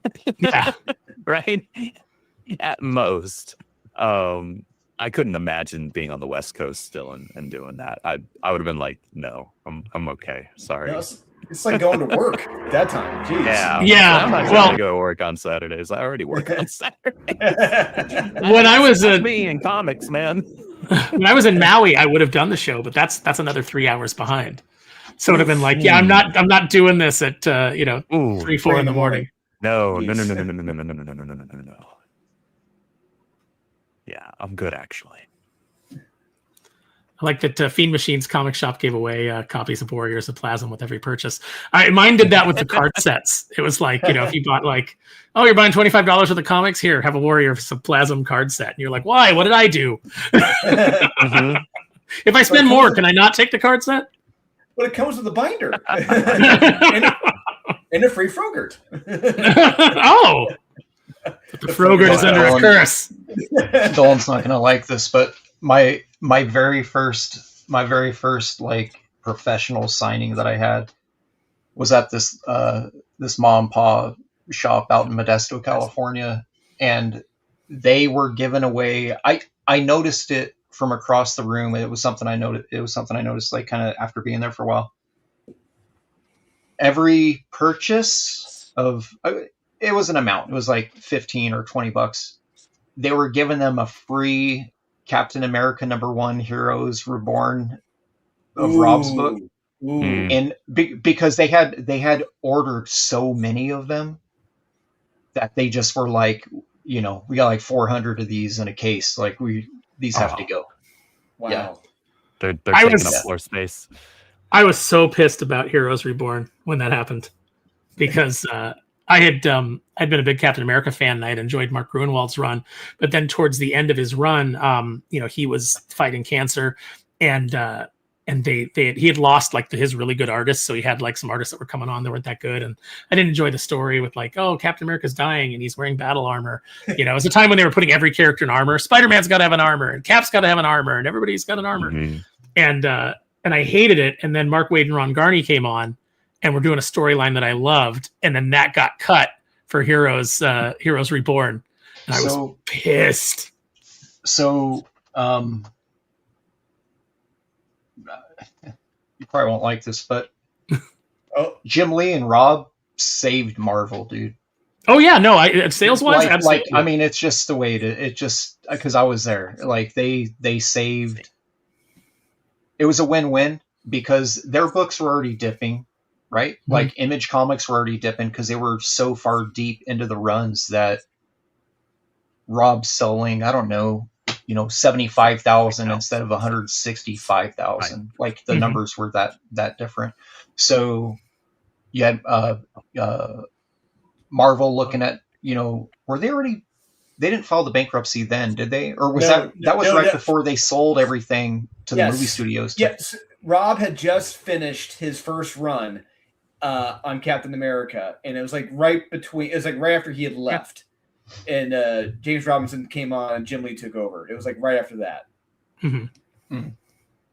Yeah. So that was it was an interesting time, but it's one of those things where like if you like digital coloring in comics, you need to shake the hands of all the Image founders because Marvel and DC were fighting against it because that made comics more expensive to produce, and Image is like, screw that, our books are going to kick your book's ass because it's going to look better, it's going to be on better paper, we're going to have better coloring, right? But I mean, if you go back even further than that, you can thank Ollie Optics and Kiko, who was Rob's colorist. He was part of Ollie Optics with Steve that made that software for coloring line art on Akira Epic Comics. Yeah. So if you look at the history of coloring, it's pretty wild. It's like Image Comics was like they juiced the comic book industry on coloring. and quality of books, And so I know there's a lot of people who are, old heads that are like, oh, I miss newsprint, this and that. I can tell you right now, dude, and color flats. my newsprint floppies, let's see how they look in 50 years. You know what I'm saying? It's like, if you want the longevity of a physical product, because they are physical books, I can still rub the blood on my Frege book, dude. You know what I'm saying? Yeah. That book's 30 years old, dude. Like, I can, all my foil books are still, hanging tight. Everything's still reflective. And I know it's all gimmicks and stuff, but yeah. Like we were saying earlier, really the gimmicks are fun. It's like it was a fun, exciting time, Yeah. and it was a time of comeuppance. It was like, how can we do the next biggest, coolest thing? And that's part of what made that time so exciting. Some of the gimmicks were insane. You can actually find copies of, what issue was it? Silver Surfer issue 50 with the Ron Lim. You had the puffy metal. It was the puffy metal surfer like coming at you, right? Yeah. A lot of those. Oh, the embossing, The surfer fell off because I think it's actually a stamp. It's loose in the bag, like in the bottom. A lot of those surfers fell off. So you have a black silhouette outline of the die cut. Wow. Yeah. You could find people selling them sometimes as like an error. It's not an error. It fell off. It literally, it was some sort of an adhesive. Yeah. So I'm really curious about the first Spider-Man 2099, those annuals that Spidey did they had the itty bitty holographic in the middle of those giant covers, right? Those look terrible. They look terrible now. They did not age well. No, that was one of the ones that my friend Rob Tokar worked on as editor. He was editor on Web of Spider-Man at the time. And so like every time they would release a Web Armor Spider-Man figure, I would buy it for him as a gift, because he was the guy who they were like, Spider-Man's going to be in like Iron Man armor for this. He's going to make an Iron Man armor to fight the team of bad guys. And Rob was like, but he's not Tony Stark. How's he going to build a Stark suit? And they were like, it doesn't matter. It's just a gimmick. And he was like, well, can I at least make him use chemistry? Can we design it so that it's a chemistry-based suit? And Rob said, and in my head, he goes, I knew I had to destroy it in that issue because I didn't want to ever do it again. So that's why it gets torn off in that issue. So I would always buy that for him because I'm like, you're the father of Web Armor Spider-Man. Nice. Yeah, he was one of the best editors I ever worked for. I worked for him at Tokyo Pop, and he came in one morning. I've told this story before, but he had an armful of books, and he had his coffee, and he had a biscotti in his mouth, and he's putting everything down. And I would just walk by his desk, and I'm like, "Good morning, Rob," and he stops. And he takes the biscotti out of his mouth, and he goes, "Damn it, Sparrow! I don't pay you to stand around gawking. I pay you for pictures of Spider-Man." And puts the biscotti back in his mouth and goes to work. And I was like, "God, I love working here." That's amazing. That is spectacular. So yeah, really good stuff. But yeah, thanks to everybody for coming out. I said we were going to go about 2 hours. We're hitting the 2 hour mark. The campaign's doing really well. We'll continue to talk about it. Thanks to everybody who backed it. Thanks to everybody who's thinking about backing it. Thanks to everybody who came out in the chat to hang out with us. And thank you to our lovely and talented panel of guests. You can decide if they are more lovely or talented. But come on, Andrew. You're quite lovely. Special thanks to everyone who backs the cover that I inked over Marat Mychaels right there. Do you have a special name for it, Drew, or is it? Yeah, I think there is I think it's. Let's see here, or is it? Oh, it's just. I'm sorry, there's not a special name. It's just cover. I think it's cover B. Cover B. Okay. Do you want to give it a special name, Shelby? Do you want in the minds and hearts of our viewers? Can you call it Cover Best? Cover B for best. Yeah. I mean, it's the one with the hot chick on it, so I'm good with that. So that's why I ordered all 3 covers of it. So appreciate you. Thank you. All right, guys. Thank you, chat. We will see you tomorrow morning for Comics Aficionados. So I will be up way too early for that. And thank you, everybody. You guys all have a good night. Cheers, people. Bye. I got to click to end the stream more than once. I forgot about that. So see, we're